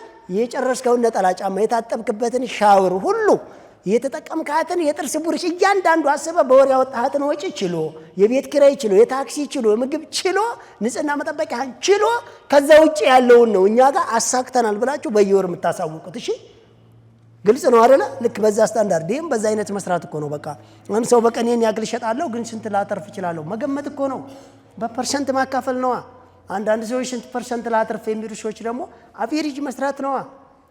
አሁን በቀን ሽያጭ 10,000 ከሆነ እኮ ምን ያክል ጋር ነበር ሲገባ ምን ያክል ነበረ? በ100,000 የገባ ከሆነ 10,000 10% አትርፈሃል። በ10,000 የገባ ከሆነ 10,000 100% አትርፈሃል። ይሄን እኮ በፐርሰንት ሼር ማድረግ ነው። እሺ ሌላ ጥያቄ ቁጥር 7 ጤና ይስጥልኝ በላይ የሶስተኛ ዙር ተመዝጋቢ ነኝ። ከደቡብ ምዕራብ ቦንጋ ገጠር ውስጥ ነኝ። እሁድ የተለቀቀውን ለማዳመጥ 3 ቀን ይፈጅብኛል። መብራት የለም፣ ኔትወርክ ይቆራርጣል። ሆኖም እጨርሳለሁ። ጥያቄ ያለኝ የምንወስደው ስልጠናና መጽሐፉ ልዩነቱና አንድነቱ ይብራራልን። አንዴ አጨብጭቡለት በእናታችሁ የሆነ ምናምን አይደለም፣ አጨብጭቡለት ነው ያልኩት። እንደዚህ ነው ይጨበጨባል። አታውቃት አስቤው ይሄ ሰውዬ ቴሌቪዥን የለም እንዳይመጣ ሩቅ ነው። በዩቲዩብ እንኳን ለማየት እየተቆራረጠ ቦታ እየቀየረ እንደተኳሽ ኔትወርክና ተራራ እየፈለገ 3 ቀን ያዳምጣል። በድጋሚ አጨብጭቡለት ለዚህ ሰው ይፍሬ ነው። መጽሐፍና ይሄ ስልጠናው የሚያገናኛቸውም የሚለያያቸውም ነገር አለ። በነገራችን ላይ በቲቪ ይኸው ቁጥር 1 ስልጠና በአካል ለምን መውጣት መግባት ሀሳብ መሰረቅ ምንም ሳይኖር ፍጥጥ ብላችሁ ታዳምጣላችሁ፣ እዚሁ ትጠይቃላችሁ። ቁጥር 2 ስልጠና ቴሌቪዥን ለምን አለፍ ማድረግ አትችሉም፣ ቢያንስ ታዳምጡታላችሁ የተወሰነ። 3ኛው ዩቲዩብ ነው። ለምን ሙሉውን ዩቲዩብ ላይ ይጫናል። ከነዚህ ውጭ ያለው መጽሐፉ ነው። መጽሐፉ ላይ ሊለየው የሚችለው ምንድነው ከተባለ እንግዲህ መጽሐፉ ሙሉ በሙሉ የሚሊነሮች መንገድ ስልጠና 100% ይዟል። ነገር ግን ሊያስቸግራችሁ የሚችለው ምን እንደው ፈታኙ ልንገራችሁ። ትልቁ ችግርኛ ወሬኞች ስለሆንን የኢትዮጵያ ፊልም አብዛኛው ገና ሲጀመር መጨረሻ ይታወቃል። ታውቃላችሁ አይደል? ለምን አንዱን ሲበድለው ሲያጠቃው ሲያንገላታው ከታየ በቃ አሁን እንዴት እንደሆነ አየሁት። ይሄ ሰውዬ መጨረሻ ላይ ሲያሸንፈው ሊያሳዩ ስለሆነ በቃ መጨረሻውን እናየው ነው። ተመሳሳይ ነገር ነው የሚለቀቀው። የሚሊነሮች መንገድ መጽሐፍ ግን እንደዚህ አይደለም። ግን ምን ሊያጠቃችሁ ይችላል? እንዲያው መጨረሻ ላይ ይሄን የሪሞተር ስልጠናና ኢንተርናሽናል ብራንድ ኮንትሮል ይሄን ብሰራም ባሰራም ገቢ ሴቭ ይሆናል የሚለውን ለትውልድ የሚቀጥለውን እሱ ብራንድ ግን ማየት እፈልጋለሁ ትሉና መውጫው ላይ ስታዩት ሮጣችሁ ገጽ 350 ላይ ትሄዳላችሁ። ከወዲህ እኮ አላነበባችሁ። እዛ ትሄዱና በየወር ስለ ቢሊየን ስለ ሚሊየን ስለ መጪው ጄኔሬሽን ስለ ብራንድ ስለ ዓለም ኮንትሮል ነው የሚያወራውና እዛ ጋር ስትደርሱና አእምሯችሁ ሸክ ይሆናል። ችግሩ ያ ነው። መጀመሪያ የሚሊዮነሮችን መንገድ መጽሐፍ የሚሊዮነሮች መንገድ ሰልጣኝ ካልሆነ አይጠቀምበትም። መጀመሪያ ማንበብ ያለብህ በ100 ብርና በ100,000 ብር እንዴት ይጀመራል? መጀመሪያ እንዴት ደንበኛ ኮኔክት ይደረጋል? ቻሌንጅ ሲመጣስ እያንዳንዱ ነገር ይመጣል። ሌባ ይመጣል፣ ግብር ይመጣል፣ ቫት ይመጣል፣ ደንብ ይመጣል፣ ጸጥታ ችግር ይመጣል፣ ረብሻ ይመጣል፣ መንገድ መዘጋት ይመጣል፣ ኔትወርክ መጥፋት ይመጣል፣ ደንበኛ መጥፋት ይመጣል፣ ከትዳር አለመግባባት ይመጣል፣ ጎረቤት ምቀኝነት ይመጣል፣ ተመሳሳይ ቢዝነስ መጫረት ይመጣል። እነዚያን ሁሉ ግን እያየ ግን ሰራተኛ አዲስ ሲቀጥር አለመግባባት ይመጣል፣ አለመተማመን ይመጣል፣ ድንገት በተፈጥሮ በሰው ሰራሽ አደጋ መውደም ይመጣል፣ ጭራሽ በህይወት ህልፈት ይመጣል። ያልጠበቀው ችግር አንዷ እንደምፈታ ግን ቀስ እያልክ እያየ ከሄድክ ግን መጨረሻው ጋር ስትደርስ ሰክሰስፉል ነህ። አይከብድም፣ ምንም አይጨንቅም። ልዩነቱ ስለዚህ እጅህን ይዞ ተው፣ እፊት ያለውን አትይ። ከዚህ እያነበብህ ሂድ የሚልህ ስለሌለ ልትቸገር ትችላለህ እንጂ የሚሊዮነሮች መንገድ ሙሉ በሙሉ ስልጠናው ላይ ያለውን ነው የያዘው መጽሐፍ። ነገር ግን አሁን እናንተ የሚለየው አሁን የምሰለጥኑት የዛሬ 2 ዓመትና 4 ዓመቱን ገና አልሰለጠናችሁም አይደል? ሚሊዮነሮች መንገድ መጽሐፍ ላይ አለ ገና ያልሰለጠናችሁት። አሁንም ምን የምላችሁ ችግሩ እዛ ጋር ሄዳችሁ እንዳትጋጩ ነው። አንዱ ሰውዬ በህልሙ እንደዚህ አለኝ። በህልም እንደው መጥፎ ማየት ነው ጥሩ ማየት ደስ የሚለው አለኝ። መጥፎ የሚሆን ጥሩ ህልም ነው በቃ ተው አልኩት። ከዛ ምን ቢለኝ አሪፍ ነው በህልሜ አለ በቃ ዘመናዊ ሌክዠሪ መኪና ይዤ ዝንጥ አለ ቪላ ቤት ውስጥ ምናምን ግቢው ብቻ ልነግርህ አልችልም። ከአጥሩ ውጭ ራሱ ቤት ይመስላል አለኝ። እና ሽባንን አለ ስለው በጣም አስጠላኝ ነው በጣም አስጠላኝ።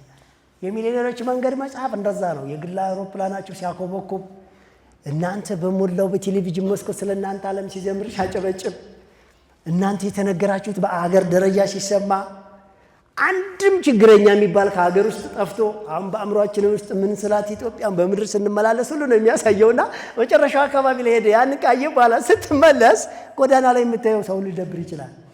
መጀመሪያ ግን ከአንድ ጀምረህ ካነበብህ ምንም ከራስህ ጋር አትጣላም። ጥያቄ ቁጥር 8 የኔ ልምድ አናጺ ነኝ። አንድ የማውቀው ኮንትራክተር አለ። ስራ ሲኖረው እሰራለሁ፣ ሳይኖረው የሰራሁትን ከቤተሰብ ጋር አጥፋለሁ። አሁን ሙያተኞቹን በመያዝ እየሰራው እገኛለሁ። ምን ከምን አድርጌ ልጀምር? 18 ዓመት የቆየው ባህላዊ አሰራር ወይ ዘዴ ከደሜ ውስጥ እንዴት ላስወጣው? አመሰግናለሁ። ባጭሩ አባቴ አሁን እኛ ድፍረት እንዳይሆነ ይሻሻል ብለው ብዙ ጊዜ የሚሰጡን መልስ ኢትዮጵያ ውስጥ ብቻ አይደለም፣ አፍሪካ ውስጥ ቢዝነስ ፕላን አላየንም ብለናል ደጋግመን። ስለዚህ አንተ ብቻ አይደለም ለረጅም ዓመት በትራዲሽናል ቢዝነስ በዘለማድ ስራ በትልቅ በመጀመር በሽታ ከባህር ማዶ በመሰደድ መንፈስ ትልቅ ነገር በመሰብሰብ ረዳት የለኝም በሚል ምክንያት በወላጅ በሀገር በመንግስት በቤተሰብ በወቅታዊ ጉዳይ እንዳጠቃላይ ያላለቀስንበትና ምክንያት ያልፈጠርንበት መንገድ የለም። ባጭሩ ሳላብራራ ግን ከአንድ ጀምራችሁ በደፈናው የምትጠይቁትን ጥያቄ ተውና እያንዳንዷን ለየብቻ ጠይቁ። እንዴት ደንበኛ ልያዝ? እንዴት የሆነ ዕቃ ልሽጥ? እንዴት የሆነ ዕቃ ላምርት? እንዴት የእርሻ ምርት ልግባ? እንዴት የሰላሙን ችግር ልለፈው? እንዴት የግብርን ሁኔታ ልቋቋመው? እንዴት ሕግና ደንቡን ላክብር? እንዴት 100 ብር 200 ብር ላድርግ? እንዴት ምን ልተው ነው መጀመሪያ። ብዙ ሰዎች እባካቸው ልቅ የሆነ የማህበራዊ ህይወት እድገትን የሚንድ የተንዛዛን ሩሮን የሚጋብዝንና ጎጂ ልማዳዊ የሆኑ ነገሮችን እርግፍ አድርጋቸው ተው። አጭሩ እንትን ስል የዚያን ጊዜ እንዴት ልደግ እንዴት ልስራ የጎጂ ነገሮች የሆኑ ነገሮችን ትቼ እንደ በቀላሉ ልለፍ የሚባለው ጀነራል ጥያቄ ቆምና አንዳንዷን በሲንግል ለይታችን ጠይቁን ይሆናል። መልሱ ነው። እሺ ጥያቄ ቁጥር 9 ሰላም እንዴት ናችሁ? ጥያቄ አለኝ። እኔ ከምሰራበት አካባቢ መብራት በተደጋጋሚ እየጠፋ እቅዴን ለማሳካት እየተቸገርኩ ነው። መብራት እየጠፋ እሺ እቅዴን ለማሳካት እየተቸገርኩ ነው። የጄኔሬተር ኪራይ ፈልጌ አጣሁ። ነገር ግን አንድ ድርጅት በብድር እንደሚያመቻች ነገረኝ። የእቃው 25% ቅድሚያ ቀሪውን በየወሩ እየከፈልኩ በ3 ዓመት ልበደር ወይ በላይ ምን ትለኛለህ? ችግሩ መሰላችሁ ያው እንግዲህ በሚሊዮነሮች መንገድ መበደር ወይም በስጦታ መጀመር አይመከርም። ብድር እንኳ ከሆነ እንደ አጋጣሚ አንድ ሰው አንድ ቅርንጫፍ አሻሽሎ ሁለተኛ ቅርንጫፍ ሊሰራ የሚችል ገንዘብ ኖሮት የተወሰነ ቢጎድል ትንሽ ሊበደር ይችል ይሆናል። ወይም አንድ ሃይ ፖይንት የሆነ ሙያ ኖሮት ያን ሙያ ወደ ገንዘብ ለመቀየር አንድ ቁስ ብትጎለው ለተወሰነ ጊዜ ብድር ወይም እገዛ ወይም ደግሞ ስጦታ ሊጠይቅ ይችል ይሆናል። እንዳጠቃላይ በብድርና በስጦታ ላይ ቤዝ ያደረገ እንቅስቃሴ ግን አደጋለሁ።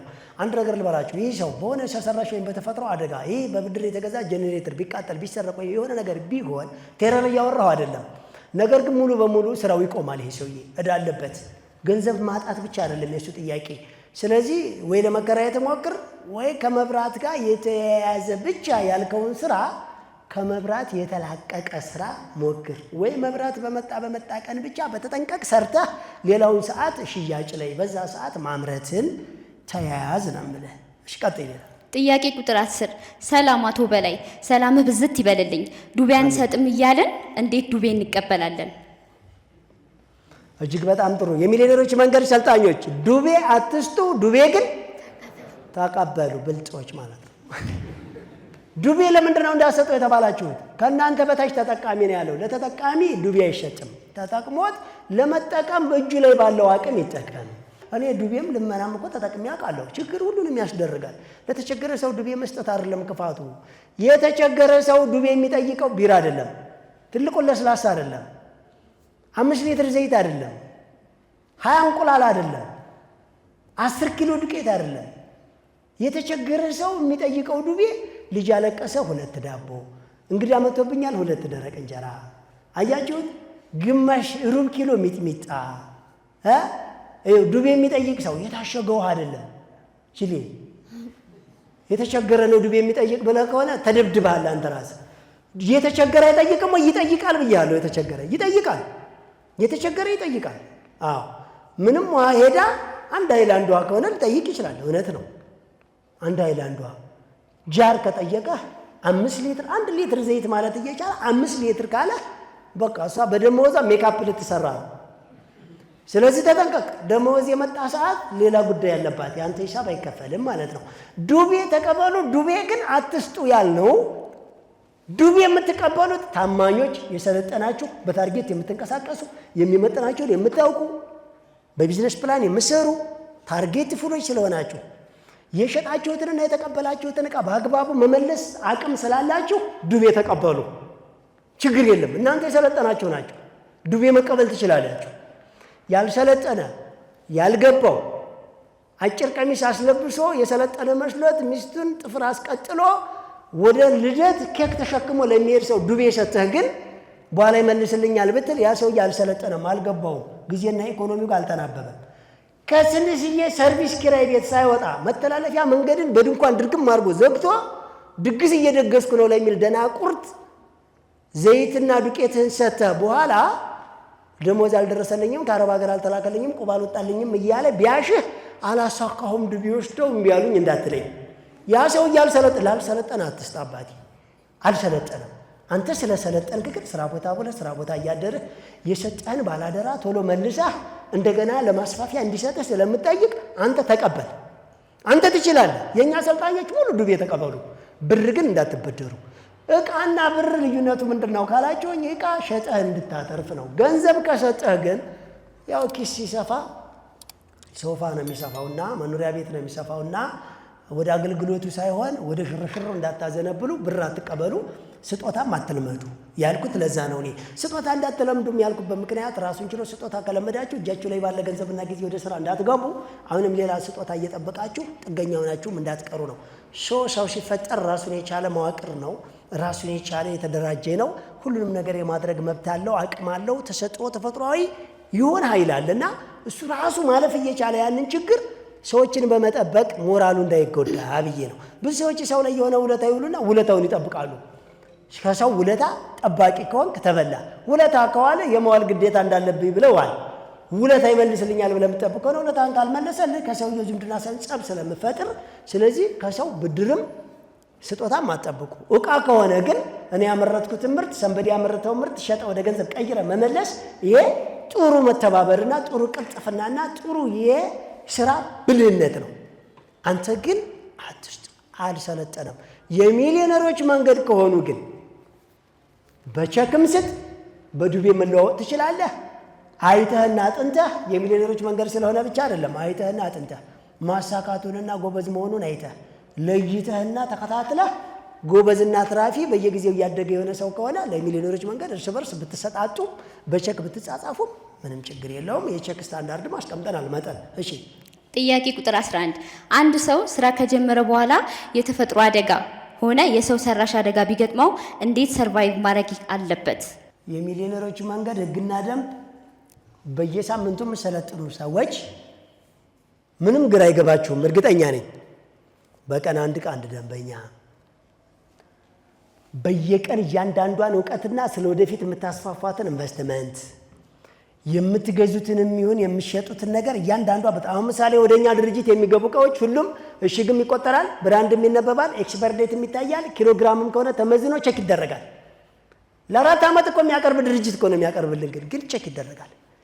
የሚገባውን ቼክ ማድረግ፣ የሚወጣውን ቼክ ማድረግ፣ የሚገዛህን ቼክ ማድረግ፣ ለእያንዳንዷ ነገር ጥንቃቄ ማድረግ፣ ውጭ ገቢን መቆጣጠር፣ የሰፈር ጥበቃ ይጠብቅልኛል ብለህ ቤት ሄደ አለመተኛት፣ በምሽት የሰፈር ልጅ ነኝ ማን ይነካኛል ብለህ ብር ይዘህ አለመንቀሳቀስ፣ የመሳሰሉ ነገሮች ሰርቭ ከማድረግ ኮንትሮል ከማድረግ የመጪ ቢዝነሳችሁን ብራንድና ደህንነት ከመጠበቅ ጋር ይያያዛል። ስለዚህ ይህ ስልጠና በደንብ ከገባችሁ ከታች ጀምሮ ምንም ከባድ ነው ሽብሽብ የሚባል ነገር የለውም። ሲጀመር እኛ በትልቅ አትጀምሩ ብለን የተከራከርነው አንድ ሰው ራሱን ኮንትሮል ለማድረግ እንዳይቸገር ነው። ለምሳሌ በቀደም የሆነ እህቶችን የቢሮ መጥተው ያሉኝ አቅም ስለሌለን ዳቦ ቤት ነበር ድሪማችን ፍላጎታችን፣ አቅም ስለሌለን ግን አትክልት ቤት ልንከፍት ነው። ዳቦ ቤት ነው አትክልት ቤት ከባዱ። ለዚህ ሻማና ቦቴ አድርጎ አትክልት ተራ ሄዶ ከወዛደርና ከሹፌርና ከተለያዩ አካል ጋር መታገል ነው ወይስ አንድ ዳቦ ከሚጋግር ድርጅት ጧት ሲነጋ 12 ሰዓት ሄደ በአቅም ልክ ዳቦዎችን ገዝተህ አምጥተህ ዳቦ ሱቅ መሸጥ ነው። ማንኛው ነው ቀላሉ? ማንኛው ነው ትልቅ በጀት፣ ትልቅ ኃይል፣ ትልቅ ፓወር የሚያስፈልገው?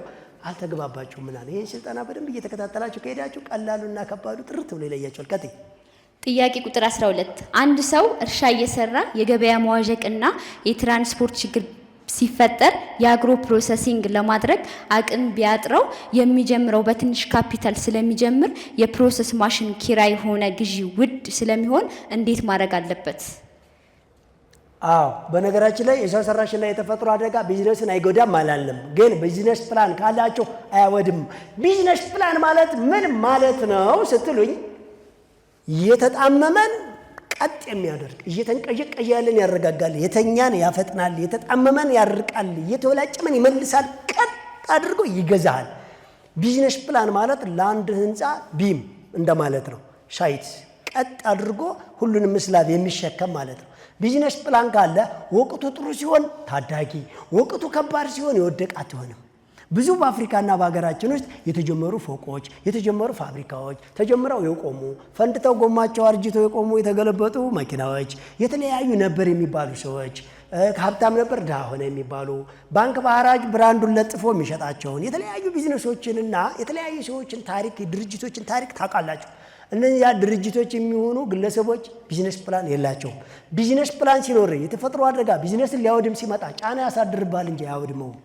የተፈጥሮ አደጋ ብቻ አይደለም፣ የሰው ሰራሽ አደጋም ሲመጣ ቢዝነስን ሊጎዳው ይችላል እንጂ አያወድመውም።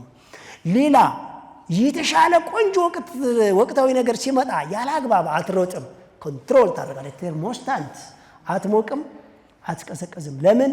ቢዝነስ ፕላን አለ። ቢዝነስ ፕላን ባለ ሰዓት ሳይት ማለት ነው። ግን ቢዝነስ ፕላን ያለው ሰው አንዳንድ ወራት ላይ ከባድ ሊሆንበት፣ አንዳንድ ወራት ላይ ቀላል ሊሆንለት ይችላል እንጂ በየወር የተቀመጠለትን ስኬጁል ወይ ፍንክች ታሳካዋለህ ነው የምልህ። በቃ ታሳካዋለህ፣ አለቀ። ወይ ቢዝነስ ሞዴልን ትቀይራለህ፣ ወይ ዘርፍን ትቀይራለህ፣ ወይ ደንበኛህን ትቀይራለህ፣ ወይ አቅጣጫህን ትቀይራለህ፣ ወይ ሰዓትህን፣ ወይ አድራሻህን፣ ወይ ብቻ የሆነ ነገር ቀይረህ ማሳካትህን ግን ትቀጥልበታለህ። አትተውም ነው የምልህ። ማሳካትህን በቃ ትቀጥላለህ። እሺ ቀጥል። ጥያቄ ቁጥር 13 ሰላም አቶ በላይ የታለንት ጉዳይ በአንተ ጥናት ላይ እንዴት ነው የሚታየው? ለምሳሌ አንድ ሰው ከፈጣሪ የተሰጠው ተሰጥኦ ይኖራል። በአንተ ቢዝነስ ፕላን ስራውን እየሰራ ታለንቱን መጠቀም አይችልም ወይ? ምክንያቱም ከፍ እያለ ሲመጣ ቢዝነስ ነው ብዬ ስለማስብ ነው። አመሰግናለሁ። ይቻላል። በነገራችን ላይ በባለፈ ጊዜ ስለ ተሰጥኦ ስለ ታለንት ምናምን ስለምንድነው አይደል አውርተናል። እሺ ሁሉም ሰው ታለንት አለው፣ እንዳትሸወዱ። ሁሉም ሰው አለው። ይህንን በሳይንስም በመንፈሳዊ ሕግም ሞግቱኝ፣ ማስረጃ አምጡና። ሁሉም ሰው ተሰጥኦ አለው። ሁሉም ሰው 100% ኦርደሪንግ ነው ብያቸዋለሁ። ተሰጥኦ ማለት ካጠገባችን ጀምሮ እንደዚህ እንደ ወንበር ሰልፍ የሆነ ሰልፊንግ ወይም እንደ ኦርደር አይነት ነገር መናማዊ የሆነ ነገር ለእኛ የተሰጠናለ። ሁሉም ሰው ያንን ተሰጥኦ ተሰጥቶታል። ግን ያንዱ ባላንስ ማድረግ፣ ያንዱ መረጋጋት፣ ያንዱ ቱልቱል ማለት እንደኔ ያንድኛው ደግሞ ሐሳቡን ያለ መግለጽ፣ አንዳንዱ የተለያየ ድክመት የሚመስሉ ወይም ደግሞ ተሰጥኦ የሚመስሉ ነገሮች ቅርባችን የሆኑት ናቸው።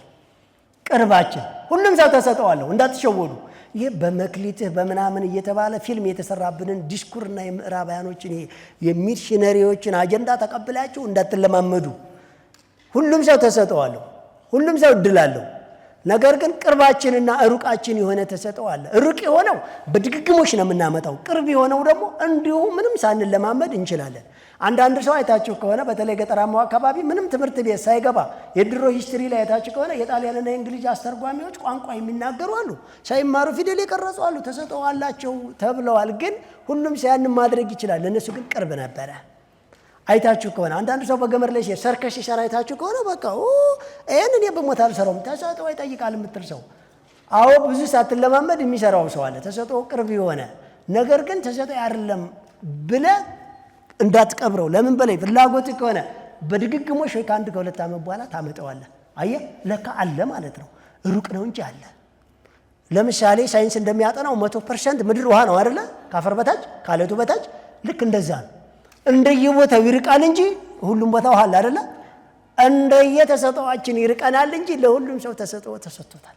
ማንም ሰው የሚፈልገውን ራሱን ማድረግ ይችላል። ምንድን ነው የምትፈልገው? ነጋዴ መሆን፣ ዶክተር መሆን፣ ፖለቲከኛ መሆን፣ ሃይማኖተኛ መሆን፣ ተወርዋሪ መሆን፣ ድራማቲክ አርቲስት ምን መሆን ነው የምትፈልገው? የምትፈልገውን ሁሉ መሆን ትችላለህ። እንዳትሸወር። ተሰጠው አይደለም ብለህ በመክሊት ሂድ የሚል ሰው መክሊት ያርገው አቦ ብዙ ዋጋ ላለመክፈል ቅርብ ባለው ተሰጠው ተጠቀም ሊል ይችል ይሆናል።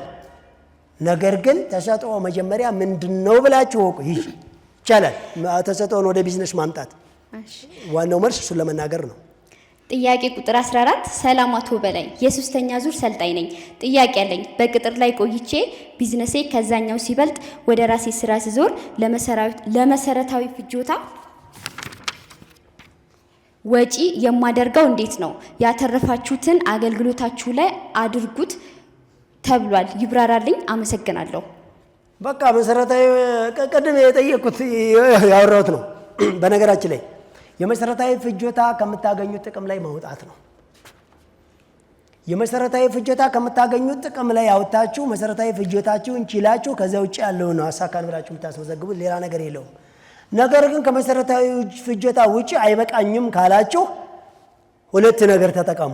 አንድ የመሰረታዊ ፍጆታ የምትሉትን ጠባብ አድርጉት፣ አታስፉት እስከሚሳካላችሁ ድረስ። ሆድን ከማስፋት ስራ ቦታን ማስፋት ይቅደም። ሁለተኛው የስራ ሰዓታችሁን አስፉት። የመጀናጀኛ፣ የመተማሚያ፣ የመጣያ፣ የድግስ፣ የለቅሶ፣ የቴረር ሰዓትን ከማስፋት የስራ ሰዓትን ሰፊ እናድርገው። የስራ ሰዓትን ሰፊ የወጪ ቦታን ጠባብ ካደረግነው እርግጠኛ ነኝ እናሳካለን። እንዲያውም በሚሊዮነሮች መንገድ ሰልጣኞች ልንገራችሁ፣ የመጀመሪያው ሳምንት ያተረፋችሁትን ትርፍ ለቤት ኪራይም፣ ለቆጣሪም፣ ለውሃም፣ ለትራንስፖርትም ለምንም ሳትከፍሉ መጀመሪያ የሚሊዮነሮች መንገድ ቢዝነስ ፕላንን ለማሳካት ኢንቨስት አድርጉት ስራችሁ ላይ። የመጀመሪያው ሳምንት ካልቻላችሁ 15 ቀን ሙሉ የሰራችሁትን ቶሎ እዛ ላይ ኢንቨስት አድርጉ። ቀሪ 15 ቀኗን ግን ለተለያየ ወጪህ ለማሟላት ሩጥና ባመጣሃት ልክ ወጪህን አድርግ። ቤት ኪራይ መክፈል ካልቻለ ቤት ኪራይህን ልቀቅና ስራ ቦታ አደር። ለታክሲ ካልቻለ እግርህ ጥምም እስከሚል ተመላለስ። ዘመር ለመጠየቅ ልጆችን ቅንጡ ትምህርት ቤት ለማስተማር ምናምን ካልቻለ ሽብሽብሽብ አድርግና ሩዝ እየቃመ እዛው ቀበሌ መንግስት ትምህርት ቤት እንዲማር አድርግ። አይ ይሄ ይቅርብ ካልክ እንግዲህ የሚሊዮነሮች መንገድ ስልጠና ይቅርብ። እንዳንተ አይነቱን ከ5 ዓመት በኋላ የገንዘብና የጊዜ ነፃነት ያገኛል ብለን ማውራት አንችልም። ይሄን ዋጋ ከፍላለሁ ካልክ ግን የጊዜና የገንዘብ ነፃነት ከ5 ዓመት በኋላ ይኖርሃል። ወንድሜ ከትንሽ ጊዜ በኋላ ሰክሰስ ብሎ ነው የልጅና ቤተሰቦችን ፍላጎት ለማሟላት አሁን የምትፈልገውን ሰፋ አታድርግ። ቆንጠጥ አድርግ ራስህን። መሰረታዊ ፍጆታ የምትለው እንዳረከው ካሰፋኸውም ይሰፋል፣ ካጠበብከውም ይጠባል። እስከሚሳካልህ ድረስ ግን አንተ የሚሆን ሚስት፣ ልጆች የሚሆኑ ሰራተኞች፣ ቤተሰብ የሚሆን ማንም ሰው እስከሚሳካልህ ድረስ ግን ራስን ቆንጠጥ አድርግ። ካለ ተደላደል፣ ከሌለ ግን የቢዝነስ ፕላኑን ህግና ደንብ ሳታሟላ ሌላ ቦታ አትዋል እያልኩ ነው። አታውጣ እያልኩ ነው ያለሁት። በቃ አታውጣ። የሆነ ሊከራዩ መጥና ቤት አይተርጉ ነው ወይ እንዲያው ይጣባል። ማለትም ሶፋ አለኝ፣ ቁም ሳጥን አለኝ። ሰፊ ነው የምፈልገው። የፈረደበት ደላላ ቀይ ይሄስ ይኸው ይሄ አሪፍ ነው። ስንት ነው ኪራው? 25,000 ደሞዜ እኮ 12,000 ብር ነው። አልችልም። እና ነፃ ተገቢ ሰው ቤት ሶፋና ቁም ሳጥኑንና ብፌሽን እዛው ሽጭና በ6,000 ብር ቆርቆሮ በቆርቆሮ ቤት ውስጥ ግቢና ታይ። ነገራሽን ቢላ ለመገንባት በየወር የሚመጣውን ደሞዝ ለሶፋና ለቁም ሳጥን መቀመጫ አረግሽው። በዛ ላይ መቀመጫ ያነሰ ብለሽ መቀመጫ ስፖንጅ ለማሰራት መርካቶ ሄደሽ ትእዛዝ አዘዝሽ። የምን እሪ ነው ታዲያ መንገዶቱ? እሪ ቢባል እሪ የራስሽ ድምፅ ነው እንደ ገደል ማሚቶ የሚያስተጋባው። ማንም አይሰማም። ጊዜው ጨካኝ ነው ወንድሜ። ጥያቄ ቁጥር 15 7ኛ ወር ላይ ያደረስኩት 68,600 ብር ነው። ግቡን እያሳካው አይደለም። ችግሬን ገምግሜያለሁ። እሁድ ስራ የለም፣ አይሰራም። ከሰኞ እስከ ቅዳሜ እስከ ሰዓት ነው የምሰራው። አድርግ የተባልኩትን እያደረግኩ ነው። ተይ የተባልኩትን ትቻለሁ። ምን ላድርግ? ምን ችግር አለው ታዲያ? በነገራችን ላይ በዚህ ቀን አልሰራም ከዚህ ሰዓት በኋላ አልሰራም የምትሉ ሰዎች አላቅም። ባህል፣ ሃይማኖት፣ ስርዓት፣ አካባቢው ወይ የሆነ ነገር ሊሆን ይችላል። ያን ሰዓት የማሰሩ ከሆነ በቀረ ሰዓታችሁ ሰርታችሁ የምታሳኩትን ቢዝነስ ፕላን ጀምሩ።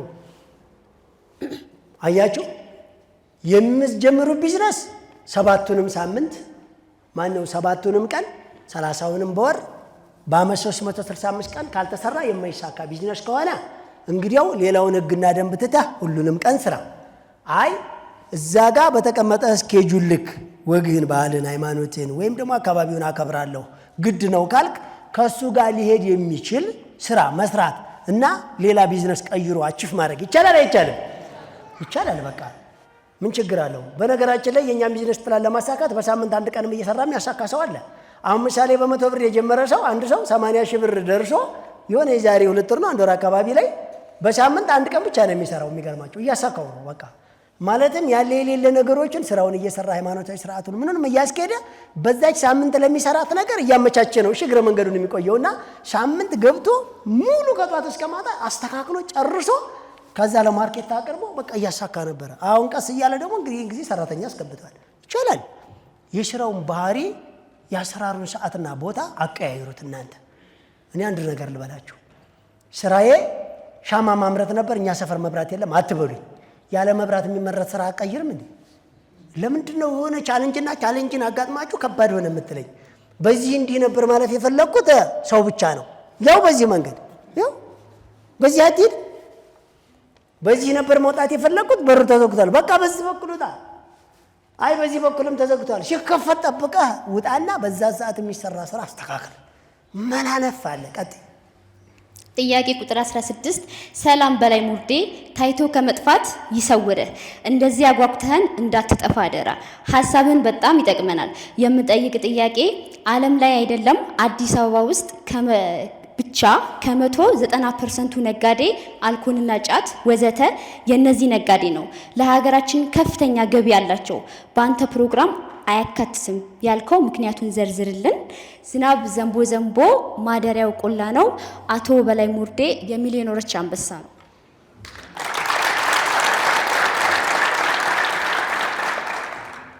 እናመሰግናለን። ግን ቅድም የጠራቸው ነገሮች የእውነት የሀገሪቱ ከፍተኛ የገቢ ምንጭ ወይስ የሀገሪቱ ከፍተኛ የውጭ ምንጭ?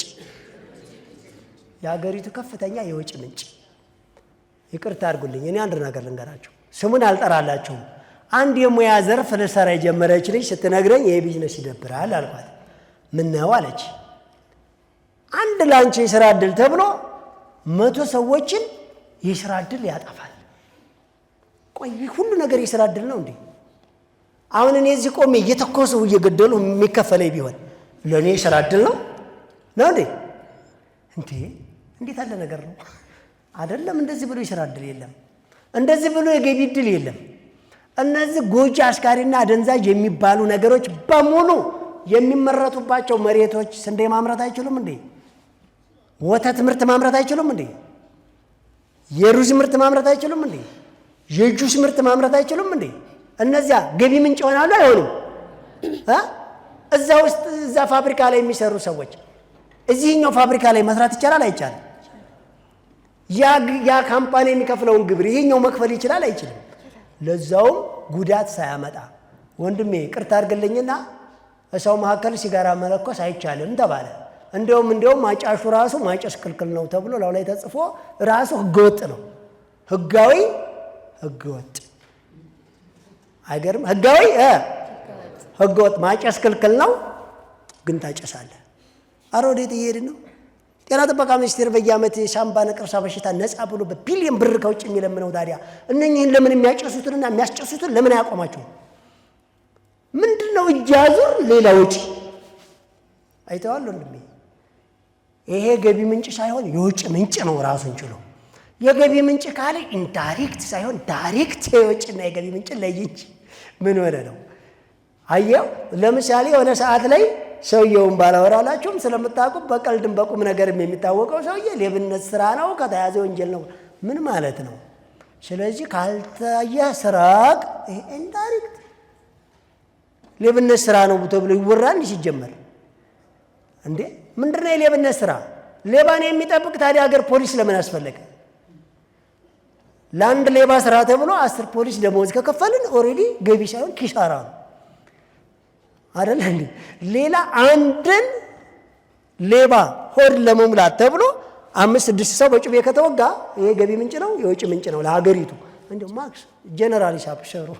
ስለዚህ ጎጂ ነገሮች ከጀርባ የሚያስከትሉት ኢንዳይሬክት ለመጪው ትውልድና ለሀገሪቱ ፋይናንስ ብሽቀትና ትልቅ ኪሳራ ስለሆነ ተገቢ አይደለም።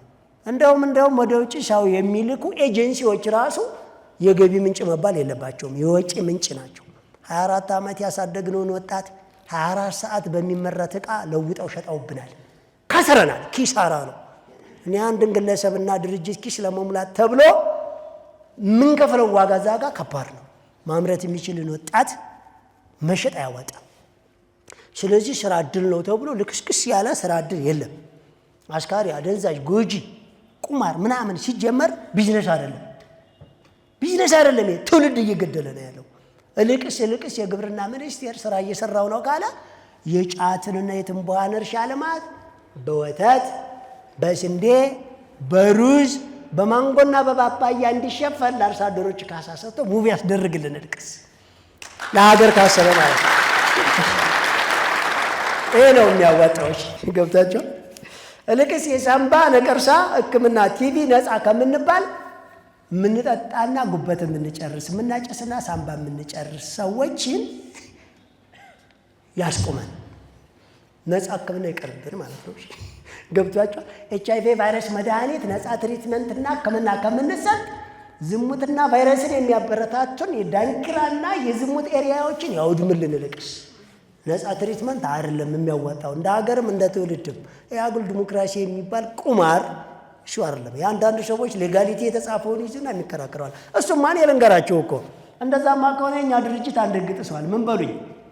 በኢትዮጵያ አዋጅ ውስጥ አልነገርኳቸውም? አንድ ሰው አንድ ድርጅት ውስጥ ተቀጥሮ በዛ ሙያና ዘርፍ የድርጅቱ ባለቤት ካልፈቀደለት በስተቀር ተቀጥሮ ሲሰራበት የነበረውን ሙያ ከወጣ በኋላ እስከ 3 እና እስከ 4 ዓመት እንዳይሰራ ተቀጥሮ የነበረው ድርጅት የመከልከል መብት ተሰጥቶታል። ህገ ወጥ እንዲያውም ይሄ ነው፣ ይሄ ህጋዊ አይባልም። ይሄንን ነው መሞገት። ወንድም የእውነቱን ሳትናገር አይሆንም። አንድ ሰው ምሳሌ የአትክልትና ስፔዛው ሲሰራ የቆየ ሰው እንዳይሰራ የመከልከል መብት ተሰጥቶኝ ነበረ። እኔ ግን የምለው ሰውየው በሙያውና በልምዱ ሄዶ የመስራት መብት ሊሰጠው ይገባል እንጂ እንዴት ለእኔ ለሀብታሙ ስራ አጡን ሰውዬ እንዴት ይከለከላል? ነውር እኮ ነው እንዴ! ስለዚህ ከተቀየረ ልግስ የሚቀየር ብዙ ነገር አለ። ከሞገትን ብዙ የሚሞገት ከፈተሽን ብዙ የሚፈተሽ አለ። አባቴ ለማንኛውም እኔ ነው ለኃላፊነት ወስጄ የምናገረው ለምጠየቀው ሁሉ መልስ ስላለኝ ነው። እናንተ ከፈራችሁ መፍራት መብታችሁ ነው። ጥያቄ ቁጥር 17 ሰላም እባላለሁ። የምሰራው ሰው ቤት ነው። 12 ዓመት ሞላኝ፣ ግን ምንም ለውጥ የለም። አሁን እድሜ ላንተ ትምህርትን መከታተል ከጀመርኩ ቆይቻለሁ እና የራሴን ስራ መስራት በጣም እፈልጋለሁ። 200,000 ብር አለኝ። እድሜ 27 ነው። እባክህ በሐሳብ አግዘኝ። እዚህ ስራ ላይ ከቆየው የማብድ ሁሉ ይመስለኛል። በጭንቀት ተስፋ መቁረጥ ብቻ ብዙ ለማን ላማክረው ግራ ገባኝ። እባክህ በሐሳብ አግዘኝና መስራት የምፈልገው አትክልት መሸጥ ነው። ገበያም እያጠናሁ ነው። በነገራችን ላይ አያችሁ በእኛ ድርጅት ውስጥ እኮ አንድ ሰው የመጨረሻ ቅጥር የሚቀጠረው እንኳን 5 ዓመት ነው። ከ5 ዓመት በኋላ የራሱን ድርጅት አቋቁሞ ከራሱ ድርጅት ከዚህ በኋላ ማናጀር ሊሆን እሱም ከ2 ዓመት በኋላ ነፃነቱን ሊያውጅ እንጂ 12 ዓመት ሰው ቤት ተቀጥራችሁ ምንም ገንዘብ ከሌላችሁ ያሳብዳል። ግልጽ ነው። አሁን ብታብጅ ጥሩ ነው እያልኩ አይደለም። በእኛ ቢዝነስ ፕላን እንደ አዲስ ህይወት ይዘራል። ችግር የለውም። እስከዛሬ ባለሽ ፕሮፌሽንና ሙያ ከመጸጸት እሱን ይዘሽው አሁን ወደ ስራ መምጣት ነው። ለማንኛውም ነገር ግን የእኛ ድርጅት እንዲህ አይነት ነገር እንዳይከሰት ነው ለሰራተኞች ደሞዝ አትስጡ ያልነው። ኋላስ ምግብ፣ መጠለያ፣ ቁስ፣ ንጽህና መጠበቂያ ሁሉንም ቻሏቸው። 8 ሰዓት እንደ ደሞዝ ይታሰብላቸው፣ ግን አይውሰዱ። 6 ሰዓት ለወጪው ለድርጅቱ ወጪ እንዳይከስር ኦቨርታይም ይስሩ። የስራ ሰዓታችን 14 ሰዓት ይሁን። በሳምንት ግማሽ ቀን ወይም አንድ ቀን እረፍት ይኖርና የእረፍቱን ሰዓት ለመወያ ለመመካከር ያለ ሃይማኖታዊ ስርዓት ብቻ እንዲውልና ንጽህናን ለመጠበቅ ብቻ ይዋል እንጂ ሄዶ ዳንኪራ ቤት ፍቅረኛ ምናምን እያሉ አጉል እየዞሩ አልሆነ ቦታ ላይ የሩቅ ዘመድ ቴረር ምናምን ለማውራት አንጠቀመው። ብሩንም አንጨርሰው። ከበሮጅ ቅጂ ብለን ጨርሰን ስንመጣ የማይመለከተንን ሰው የሆነ ነገር አድርገን ስንመጣ እኛ እየተጸጸትን እየነቀልን ስለተቸገርን ማለት ነው። ያ ነው ሰው። ለማንኛውም ትልቁ ነገር አሁን ባጭሩ ግን ከዚህ በኋላ የሚሊዮነሮች መንገድ የቢዝነስ ፕላንና የስራ ጥበብ ስልጠና ፕሮግራምን በደንብ ካወቅሽው አንድ ብለሽ በ5 ዓመት ሚሊዮነር መሆንሽን ስታስቢው ምንድነው የሚያስጨንቀው? እንደ ልጀምር ስንት ብር ነው ያለሽ? አሁን ስንት ብር ነበረ? 200 ሺህ ብር። 200 ሺህ ብር። ስለዚህ ከመጀመሪያ በላይ ብዙ ብር አላት። 100 ሺህ ብር ይቀመጥና በ100 ሺህ ብር ቢዝነስ ትጀምር። ምን ከአንድ እስከ 1800 አይነት ስራ አለ። ይፈልጋትን ይሄንን መጀመር ፈልጌ እዚህ ቦታና እዚህ ዘርፍ ስራ ላይ ስትለን አሁን የግብይት ትስስርና የቢዝነስ ፕላን ስርዓት ትራንዛክሽኑን ህግና ደንቦችን እንዴት መዋል፣ እንዴት ማድረግ፣ እንዴት ማምረት፣ እንዴት መሸጥ፣ እንዴት አገልግሎት መስጠት እንዳለባት እያንዳንዷ ላይ የብቻ መተናጠል ጠይቀን እናስተካክላታለን ማለት ነው። ጥያቄ ቁጥር 18 ጤና ይስጥልኝ በላይ ተሳካ ሲሳይ ይባላለሁ። አድራሻዬ ሰሜን ወሎ ወረዳ ዳውንት ኩርባ ከተማ ውስጥ እኖራለሁ። ስራዬ የጉድኝት ማዕከል ሱፐርቫይዘር ሲሆን ያለኝን ቀሪ ሰዓት በጎች፣ ፍየሎች እና አንድ ላም አለኝ። እነሱን እንከባከባለሁ። ነገር ግን ስራው ውጤታማ ለማድረግ ፈተናዎች ገጥመውኛል። እነዚህ ችግሮች ለመፍታት የተመጣጠነ መኖ ማቀነባበሪያ፣ አነስተኛ ማሽን፣ መኖሪያዬንም እንስሳቶቼንም የማደልብበትና የማረባበት ቦታ 200 ካሬ ሜትር ላይ ስለሆነ ተረፈ ምርታቸውን በየጊዜው ወደ ማዳበሪያነት የሚቀይር አሰራር ወይም ማሽን እንዴት ማግኘት እችላለሁ? ሌሎች አማራጮች ሲኖሩ ይሆን? አያችሁ፣ ግልጽ ያለ ጥያቄ እንደዚህ ነው። በጣም ጥሩ። አሁን በቅርብ እንለጥፍለታለን። ስልክ እንላክልን፣ ድረገጻችን ላይ እንለጥፍለታለን። የዚህን ማሽን በቀላሉ ዲዛይን የሚያደርጉ ሰዎች ራሳቸው ይደውሉለታል። በአቅሙ ልክ እንደ ፍላጎትና አቅሙ ይሰሩለታል። እሱም በአካባቢ ላይ በቀላሉ ሊወድቁና ሊጣሉ የሚችሉ ተረፈ ምርቶችን ሰብስቦ ለመኖ ማቀነባበሪያ አድርጎ የወተት ላምም የስጋ ከብቶችንም በቀላሉ አልምቶ እንደዚሁም ደግሞ ለመኗቸው የሚሆን ቀላል ነገርን እዛው ማምረትና ፕሮሰስ ማድረግ ከራሱ እንስሶች አልፎ ለሌላ የመሸጥም የእንስሳ ግብአትና ውጤቶችንም በመሸጥም የተሻለ በቀላሉ ባለሀብት መሆን በቀላሉ ይቻላል። እጅግ በጣም ጎበዝ። ለዛውም ከቅጥር ስራ ከኃላፊነት ስራ ጎን ለጎን እንደዛ አይነት ነገር ላይ ተጥዶ ጥያቄውም ይሄ ነገር ከየት ይገኛል ነው። በእርግጠኝነት ይቻላል። ምናልባት ውጋጃቸውን ፕሮሰስ ለማድረግ ምንም ማሽንም ቴክኖሎጂም አያስፈልገውም። እሱም በቀላሉ እዛው ምክ በመፍጠርና መሬት ላይ በመቅበር የሚሰራ ስራ ነው። ዝም ብሎ ገብቶ ስለ ባዮጋዝ ወይም ደግሞ ስለ ኮምፖስት ማዳበሪያ ብሎ ቢገባ በቀላል ያገኘዋል። ማንኛውም ድረገጽ ላይ አለ። ማሽኑ ግን በብር የሚታዘዝ ስለሆነ የእኛን ኮንታክቶች ስልክ እንለጥፍለታለን። በቀላሉ ራሳቸው ይደውሉለታል። ተባረክ በሉልኝ የጀግና ሰው። እሺ ጥያቄ ቁጥር 19 ሰላም አቶ በላይ የ3ኛ ዙር ሰልጣኝ ነኝ። ጥያቄ አለኝ። የጀመርኩት እቁብ ነበር። ወደ ስራ ግቡ ሲባል ልቀጥል ወይስ እቁቡን ላቋርጠው? ሀሳብህን አካፍለኝ። ምናልባት ይሄ ነገር ይውላችሁ እኛውን ቁም ጎጅነትን ከተናገርን በኋላ ተው ጣል አትጣል ተጣል አንልም። ትልቁ ነገር በእኛ ቢዝነስ ፕላን የጀመርካትን ቢዝነስ ለቁብ እንዳጥል። ቁብ የተቀበልክበትን ገንዘብ የምሰራበትን ስራ ጎን ለጎን እያሰራህ እሱን መልሰህ ቁብህን ክፈል። ቁብ እስካሁን ካልወሰድክና የሰራሃትን ስራ እዛ መጣል ከሆነ ስራ ከነስሙ መጣል ተብሏል። ጣል።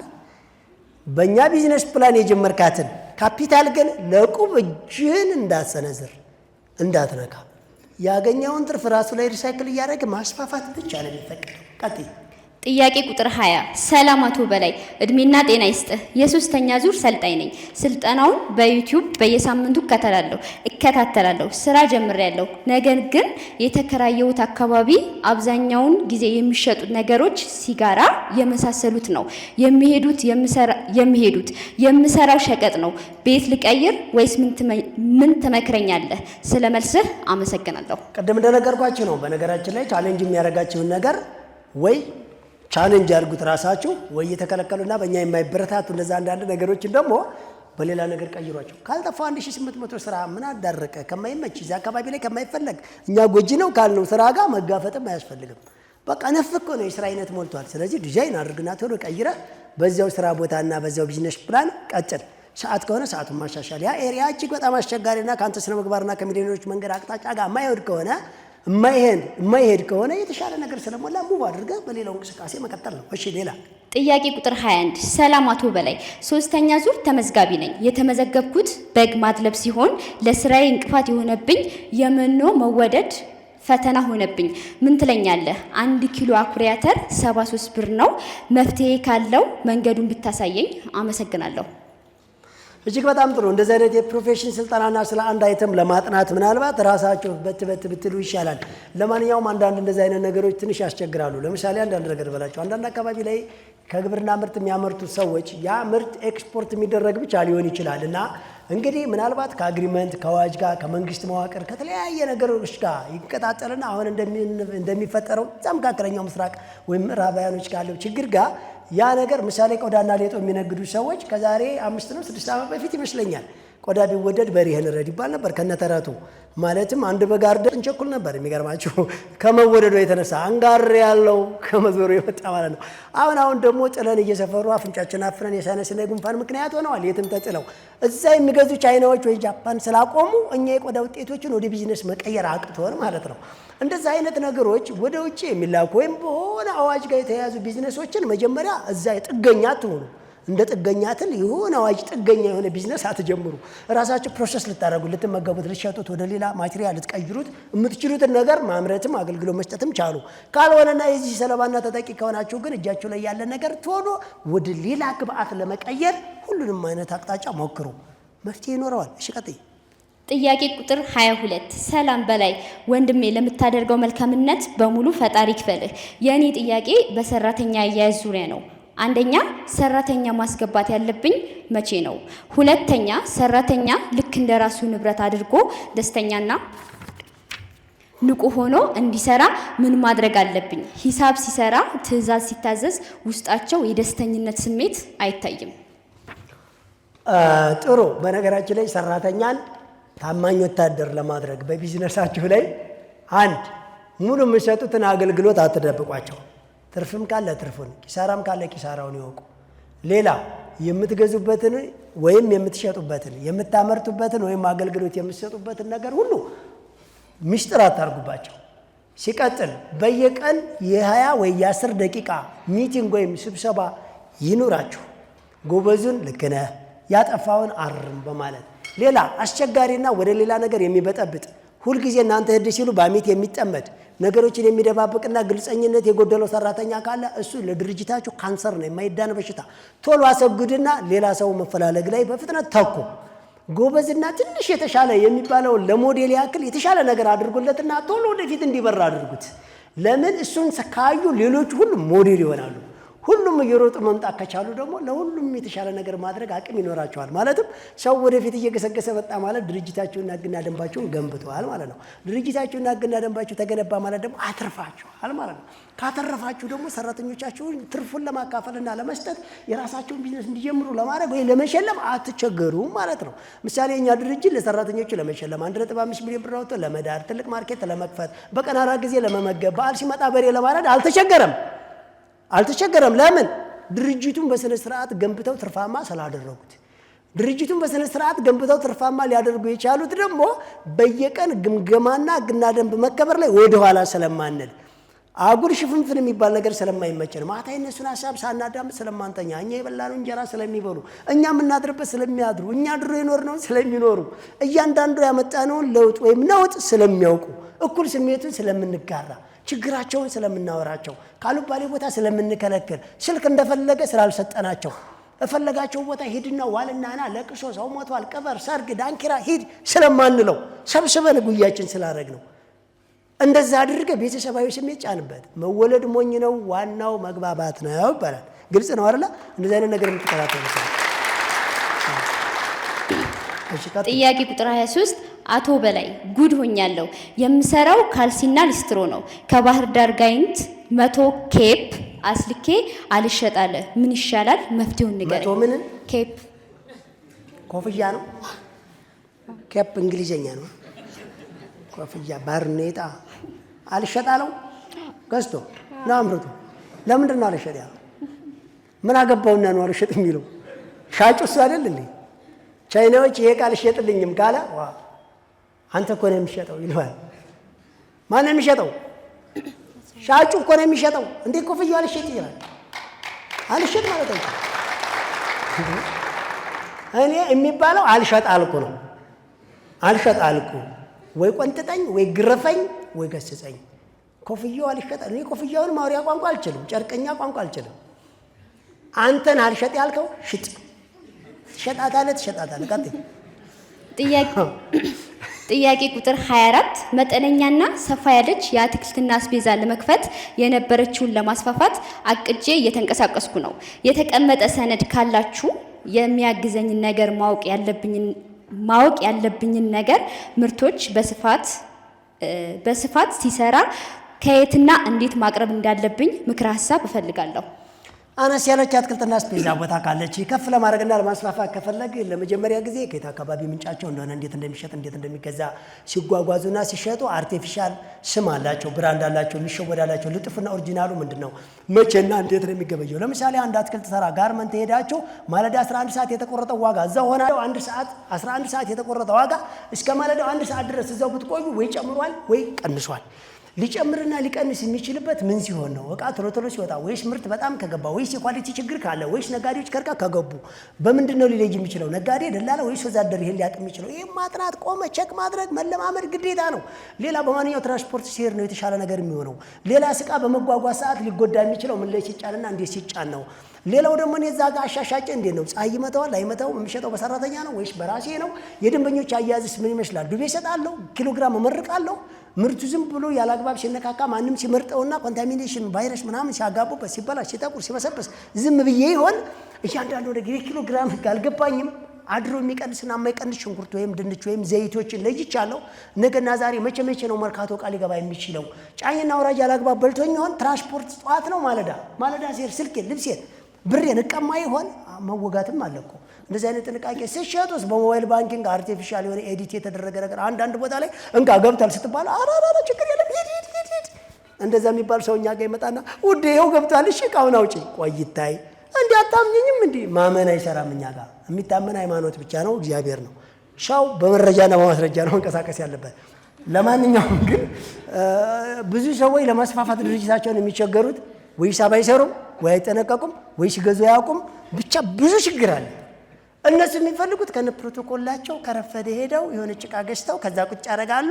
ከዛ ሶሻል ሚዲያ እያዩ መጥቶ ውዴ ማሪ ይሄ ይሸጣል፣ አዎ እሷን ሸጥ አድርጎ ከዛ አትርፎ ገብቶ ለጥ ማለት። እንዲህ ብሎ ትርፍ የለም። ይሄንማ ሁሉም ሰው ሞክሮት ከስሯል። ለየት ይላል አነጋገዱ በሚሊዮኖች መንገድ። ይሽቀጥይ። ጥያቄ ቁጥር 25 ሰላም አቶ በላይ፣ እኔ የምጠይቅህ ስራ ጀምሩ እስኪባል ስራውን ጀምሬ ነበር። ነገር ግን ምንም ደንበኛ የለም። ምክንያቱም የተከራየው ቤት አከራዬ ሱቅ አላት። እናም ሰው እሷን ትቶ ከኔ አይገዛም እና ቦታውን ልቀይር። አትቀይሪ። ለምንድን ነው እሷን ትተው አንችል? እሷ ባለቤት ስለሆነች ነው እንዴ? ሻጭ ይወስነዋል። ቦታ መቀየር እንዲህ አካባቢዊ ወቅታዊ የሆነ ፖለቲካዊ የተለየ ተፈጥሯዊ ችግር ከሆነ ከዛ ጫና ራሳችሁን ለማምለጥ ቦታ ልቀይሩ ትችላላችሁ እንጂ ደንበኛ ጣው ብለ ቦታ ከቀየረ የትም ብትሄድ አንተ ለደንበኛ መስበው። ደንበኛ መሳብ ማለት ከሌላ ሰው የሚገዛው ነጥቆ ወደ አንተ ማምጣት አይደለም። እዛ የማይገለገሉ ሰዎች የሉም ወይ? እኔ ብዙ ጊዜ ማነሳው የኛ ዛሬ ነው ያርጋውና ቁጥር 2 እንደ ዛሬ ቁጥር 5 አይደል? ቁጥር 2 ቅርንጫፍ ለመክፈት ስናጠና እዚህ አካባቢ 1 ኩንታል ድንች አያልቅም፣ 1 ሳጥን ቲማቲም አያልቅም፣ 5 ኪሎ አቮካዶ አያልቅም ያሉን ሰዎች በቀን አንድ መኪና በቆሎ እሸት፣ በ3 በ4 ቀን 1 መኪና አቮካዶ፣ በ5 በ3 ቀን 1 መኪና ድንች መሸጥ ተችሏል። እዛ ቦታ ላይ ተችሏል። ይኸውልህ እኔ ቲማቲም 1 ሳጥን አንጥቼ በሰበሰ ያለኝ ሰውዬ ምን አገባኝ? አንተ በስብሰህ ነው ያበሰበስከው። ሰዎቹ አገልግሎት አጥተው ሌላ ቦታ እየሄዱ ነበረ። ወይ አንተ በሰዓቱ አገዛዝ ጥናት ችግር አለብህ አስወድደህባቸዋል፣ ወይ የሰርቪስ ችግር አለብህ ቅልጥፍ ብለህ አላስተናገድክም፣ ወይ የዕቃ መረጣ ችግር አለብህ የሚፈልጉትን ዕቃ አላመጣህም፣ ወይ የጸባይ ችግር አለብህ አንደርስታንድ አላረካቸውም፣ ወይ ደግሞ ቦታው የመገኘት ችግር አለብህ። አንተን ቆሞ የሚፈልግ ሰው የለም። አንተ ስራህን አበላሽተህ ስጨርስ ከባድ ነው አትበል። እኔ ልንገርህ እልል ካለ ማከፋፈያ ጎን ሆነ የችርቻሮ ሱቅን ማሳደግ ትችላለህ። እኔ ልሙት ትችላለህ፣ አልዋሽሁም። ትችላለህ። እዛ ማከፋፈያ ጋር የማይሸጥ አንተ ጋር አለ። እዛ የማያገኙ ሰርቪስ አንተ ጋር አለ። እዛ የማይገኝ ኳሊቲ አንተ ጋር አለ። እዛ የማይገኝ ፍጥነት አንተ ጋር አለ። እዛ የማይገኝ ብቃት አንተ ጋር አለ። እዛ የማይገኝ ትትና አንተ ጋር አለ።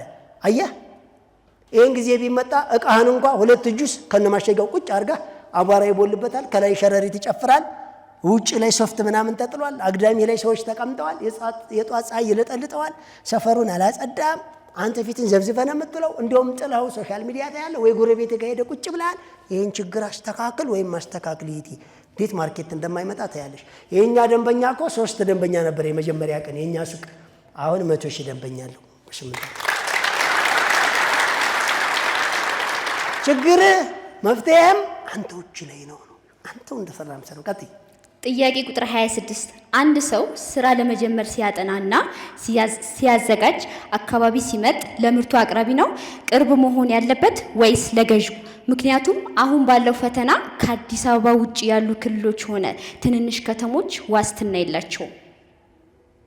ለምንድን ነው ዋስትና የሌላቸው? አላቸው። ችግር የለም እያልኩ አይደለም። በችግር ውስጥ ትርፍ አለ፣ በችግር ውስጥ ጥንካሬ አለ፣ በችግር ውስጥ መፍትሄ አለ። እኔ ልንገራችሁ፣ አንድ ሰው ከኛ ወረዳ ወደ አንድ ወረዳ ለመሄድ ብዙ ተኳሽና ብዙ ሀንገኛ አለ እና መስራት አልተቻለም አለኝ።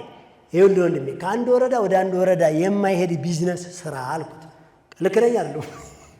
ከአንድ ወረዳ ወደ አንድ ወረዳ የማይሄድ ቢዝነስ ስራ በቃ በቀላሉ በቃ እዛ ባጠገብ የሚንፋፋው አጠገብ ሸንኮራና ሙዝ ትከልና ሰላጣና ቆስጣ ትከልና ራሱ ብቃት ያለውና አቅም አለኝ የሚል ሰው መጥቶ ይገዛል። እዛው አንተ ማትንቀሳቀስበት ደህንነትህን የሚጠብቅ እዛው አድርግ።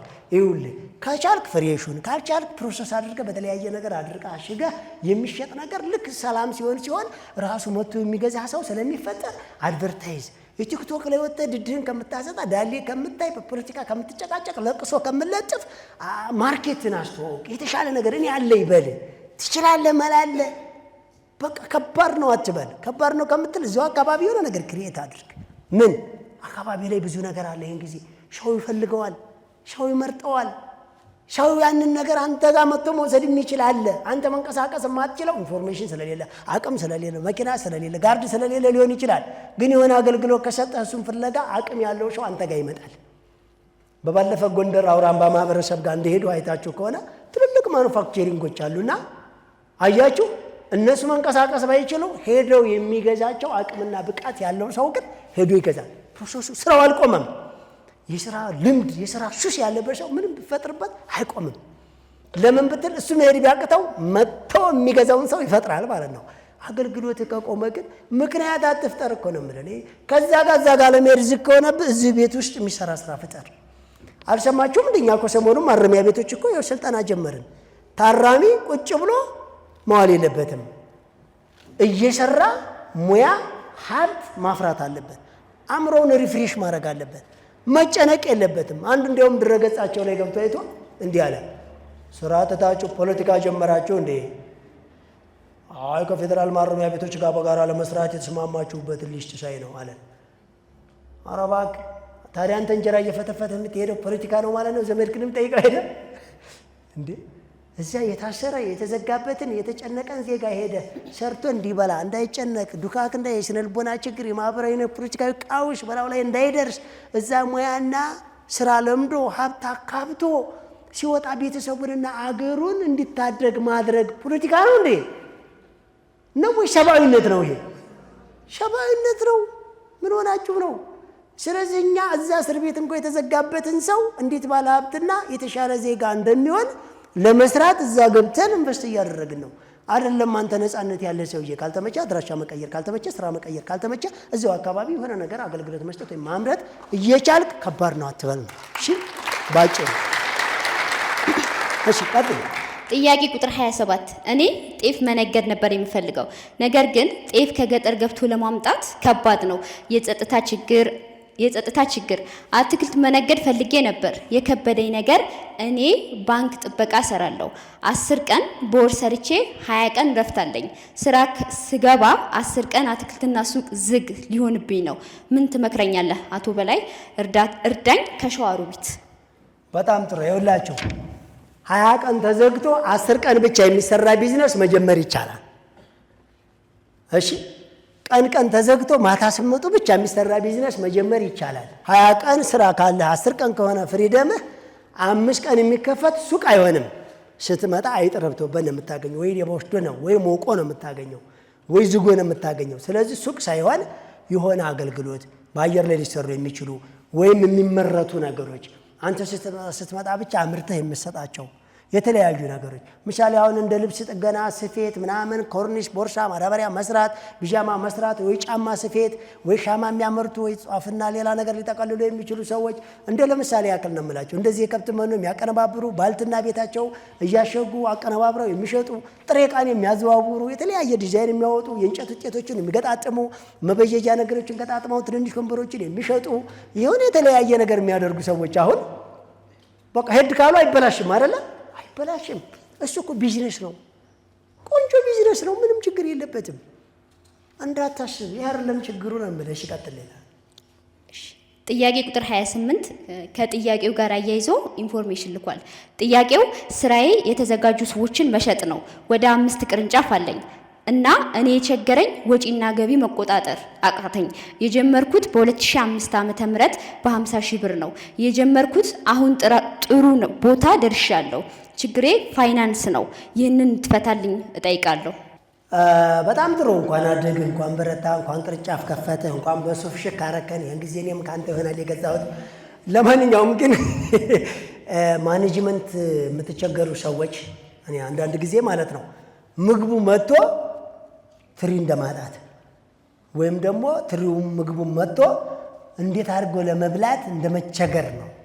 ምግቡ መጥቶ የሚያፕታይዘር ችግር እንደማለት ነው። እና ማኔጅመንት ቅድም እንዳወራ ነው በጣም ሲምፕልና ቀላል ነገር ነው። እንደው ማንኛውም ድርጅት ያላችሁ ሰዎች እባካችሁን ከወዛደር እስከ አምባሳደሮች ማንኛውም ቦታ የተሰማራችሁ ሰዎች በስራችሁ ሰራተኞች ካሉ ሰራተኞቻቸውን የእናንተን ስሜት፣ የእናንተን ኑሮ፣ የእናንተን ህይወት፣ የእናንተን ብቃት አጋሯቸው። ማንም ከማንም አያንስ። ሰራተኛ የሚለየው የአንተ ድርጅት ውስጥ በመስራቱ ብቻ እንጂ እኩል ነው። አለቀ። እኩል ካረከው እኩል ናቸው። ስለዚህ እኩል ለማድረግ ሞክር። ቅድም እንደነገርኳችሁ እኔ ያንተ ሰራተኛ እድሜ ልክ እንዲሸጥ አታድርገው፣ ወይም እንዲያመርት ወይም እንዲያገለግል አታድርገው። ከተወሰነ ጊዜ በኋላ ያንተን እንከፍታለን። እስከዛ ድረስ ይህን ድርጅት ፈጥኖ እንዲመጣ እናድርገው። እኔ ያወጣሁት ዋጋ ብቻ ባይሆንም አንተን እንደየሰዓቱ ዋጋው መሸጥ ትችላለህ። ምንም ሂሳብ እንዳታጭበረብር፣ ሰነፍ እንዳትሆን፣ ሰዎችን በጸባይና ግልጹን ተናግረህ ሽጥ። አንደኛውን አንደኛ፣ ሁለተኛውን ሁለተኛ ብለህ በትክክለኛው መንገድ ፈርቅና የተለያየ ጥቅሞችን ይዘህ አንድ ቀን ውሸት ካገኙብህ አባርራለሁ። በትክክለኛው መንገድ አብረን የምንቀጥል ከሆነና ሁልጊዜ ሀቅ የምታወራ ከሆነ በምንም አይነት ኦፕሬሽን ችግር ካላገኘሁብህ፣ ስህተት ካላገኘሁብህ ግን ከተወሰነ ጊዜ በኋላ አንድ ቅርንጫፍ ለአንተ እንከፍታለን። የመሳሰሉ ነገሮችን ብታወሩትና እሪል ደግሞ ደሞዙን ወይም ጥቅማጥቅሙን ወይም አበሉን እንዳይወስድና እያጠራቀመ ይህን ያክል ልምድ፣ ይህን ያክል ጊዜ፣ ይህን ያክል ገንዘብ አለ፣ አሁን ቀጣይ ለአንተ መክፈት እንችላለን እያላችሁ ለቆየው ሰራተኛ አንዳንድ ነገሮችን ክሬት ብታደርጉለት ቢያንስ እናንተ ሱፍ ቤት ሲኖራችሁ እሱ ደግሞ ካስኮ የሚገዛ የቦንዳ መሸጫ ሳልባጅ ቤት እንኳን ቢኖረው ብታደርጉለት ከዚህ በኋላ ማኔጅመንት አትቸገርም። ማለትም 10 በላይ ከ100 በላይ ሰራተኛ አለው፣ ከ5 በላይ ቅርንጫፍ አለው፣ ሚሊየንስ እንቅስቃሴ አለው። ቦታው ላይ ግን እኔም ክያም አንውልም። እኛ የምንውለው እናንተን በማገልገል ነው። ስራችን አይበደልም። ለምን ካላችሁኝ ራሱ ገዢ፣ ራሱ ሸጭ፣ ራሱ ሹፌር፣ ራሱ ጥበቃ፣ ራሱ ካሻሪ፣ ራሱ ሰርቪስ ኦርጋናይዝ ተደርጓል። ሁሉም አይፈተሽም። ሁሉም ታማኝ ነው። ለማን ነው ታማኝነቱ? ወደፊት ለሚከፈትለት ድርጅት፣ ለህልሙ፣ ለዓላማው በላይ ወደፊት አቻ ባለ ሀብቱ እንጂ አለቃው እድሜ ልክ አለቃው ሊሆን አይችልም። ወደፊት አቻ ባለ ሀብት ጓደኛው እስከሚሆን ድረስ ግን አሁን አለቃ አለው። አለቃው ሲያዘውና ሲቆጣጠረው መጠበቅ የለበትም። በበላይ እጅ መዳር፣ በበላይ እጅ ማርኬት መክፈት፣ በበላይ ብራንድ አብሮ መቀጠልና መከበር፣ ወደፊት የራሱን ሀብት ገንብቶ መታየት ለመፈለግ ግን በላይ ያስቀመጠውን ሕግና ደንብ አሟልቶ መገኘት የመጀመሪያው መስፈርት ነው። በተጠንቀቅ ይቆማል። ያሉትን ውሸት የሚሆኑ እውነቶች ያጋልጣል። ትክክለኛውን ስህተቱንም ያመጣል በየቀን። እንደዛ አይነት ሲስተም ተጠቀሙ ሰራተኞቻቸው ላይ። ግን አንተ ቤት ገንብተህ እሱ ኪራይ ቤት፣ አንተ በፓራዶ ስትሄድ እሱ በእግር፣ አንተ ቢያንስ በመኪና ስትሄድ እሱ በሰልፍ ከሆነ ግን ፋይናንስን ኮንትሮል ለማድረግ ትቸገራለህ። አባቴ ማርያምንም ወላሂም ብሎ አንተ ስትል ፈርቅ ይዛል፣ ደንበኞችን ያስቸግራል። እንዲያውም ለምን እኔን አገዙኝም ብሎ የተሸጠውን ልብስ ያልተሸጠውን ተሸጧል ብሎ በቅናሽ ዋጋ አዙሮ እሱ ቤታቸው ቤት ለቤት ሄዶ በውድ ሊሸጥልህ ይችላል።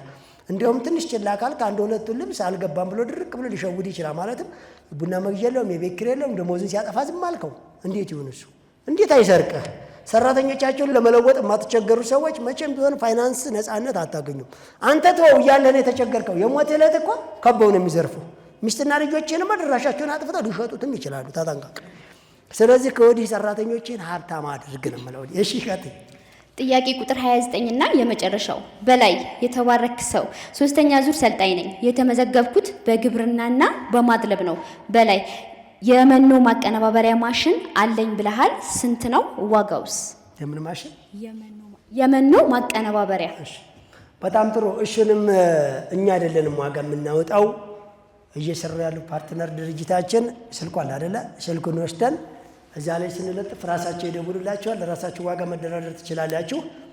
የውሃ መቆፈሪያ ማሽን፣ የመኖ ማቀነባበሪያ ማሽን፣ የውሃ ፓምፕ ማረጊያ ማሽን፣ የወተት ማለቢያ ማሽን፣ እያንዳንዱ የምትፈልጉትን ዘመናዊ ማዳበሪያ መዝሪያ፣ ዘመናዊ ውሃ ማጠጫ፣ የመስኖ ጠብታ መስኖ መዘርጊያ ኮንዲቶችና የቧንቧ መቆጣጠሪያዎችን፣ እያንዳንዱ በቀላሉ ውሃ ማቆሪያዎችን፣ የፋይበር የሚሆን የፕላስቲክ ወይም የብረት ወይም የሌላ ውሃ ማጠራቀሚያ ማከሚያና ማጣሪያ መንገዶችን፣ የውሃ መርመሪያ ማሽኖችን፣ ሁሉንም የምትፈልጉትን ሁሉ ጠቅላላ ልክ እኛ 0910 808019 የሚለው ቴሌግራም ላይ በውስጥ ቤት ላኩልን። ስልካችሁንና አድራሻችሁን ለሰዎች ሪፖርት እናደርጋለን። ወደዛው ደውለው ኮንታክት ያደርጓቸዋል።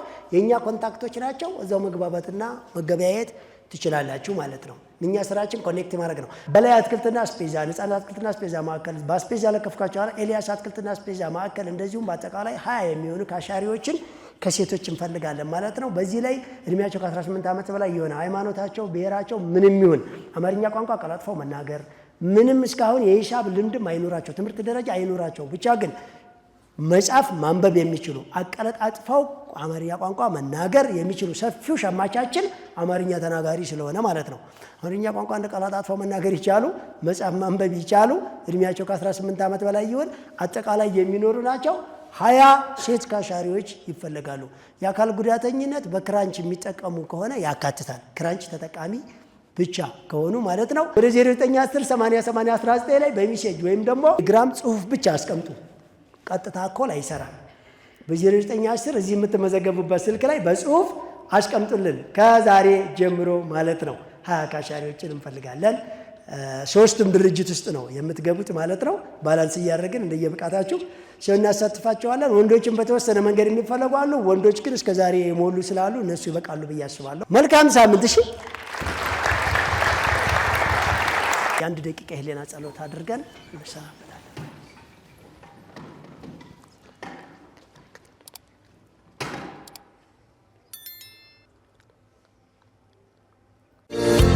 በአፍሪካ የመጀመሪያ የሆነውን የሚሊዮነሮች መንገድ የቢዝነስ ፕላንና የሥራ ጥበብ ሥልጠናን አዘጋጅቶ ያለምንም ክፍያ በነፃ ለህብረተሰቡ በማደል ፋና ወጊና አብሪ ኮከብ ነን።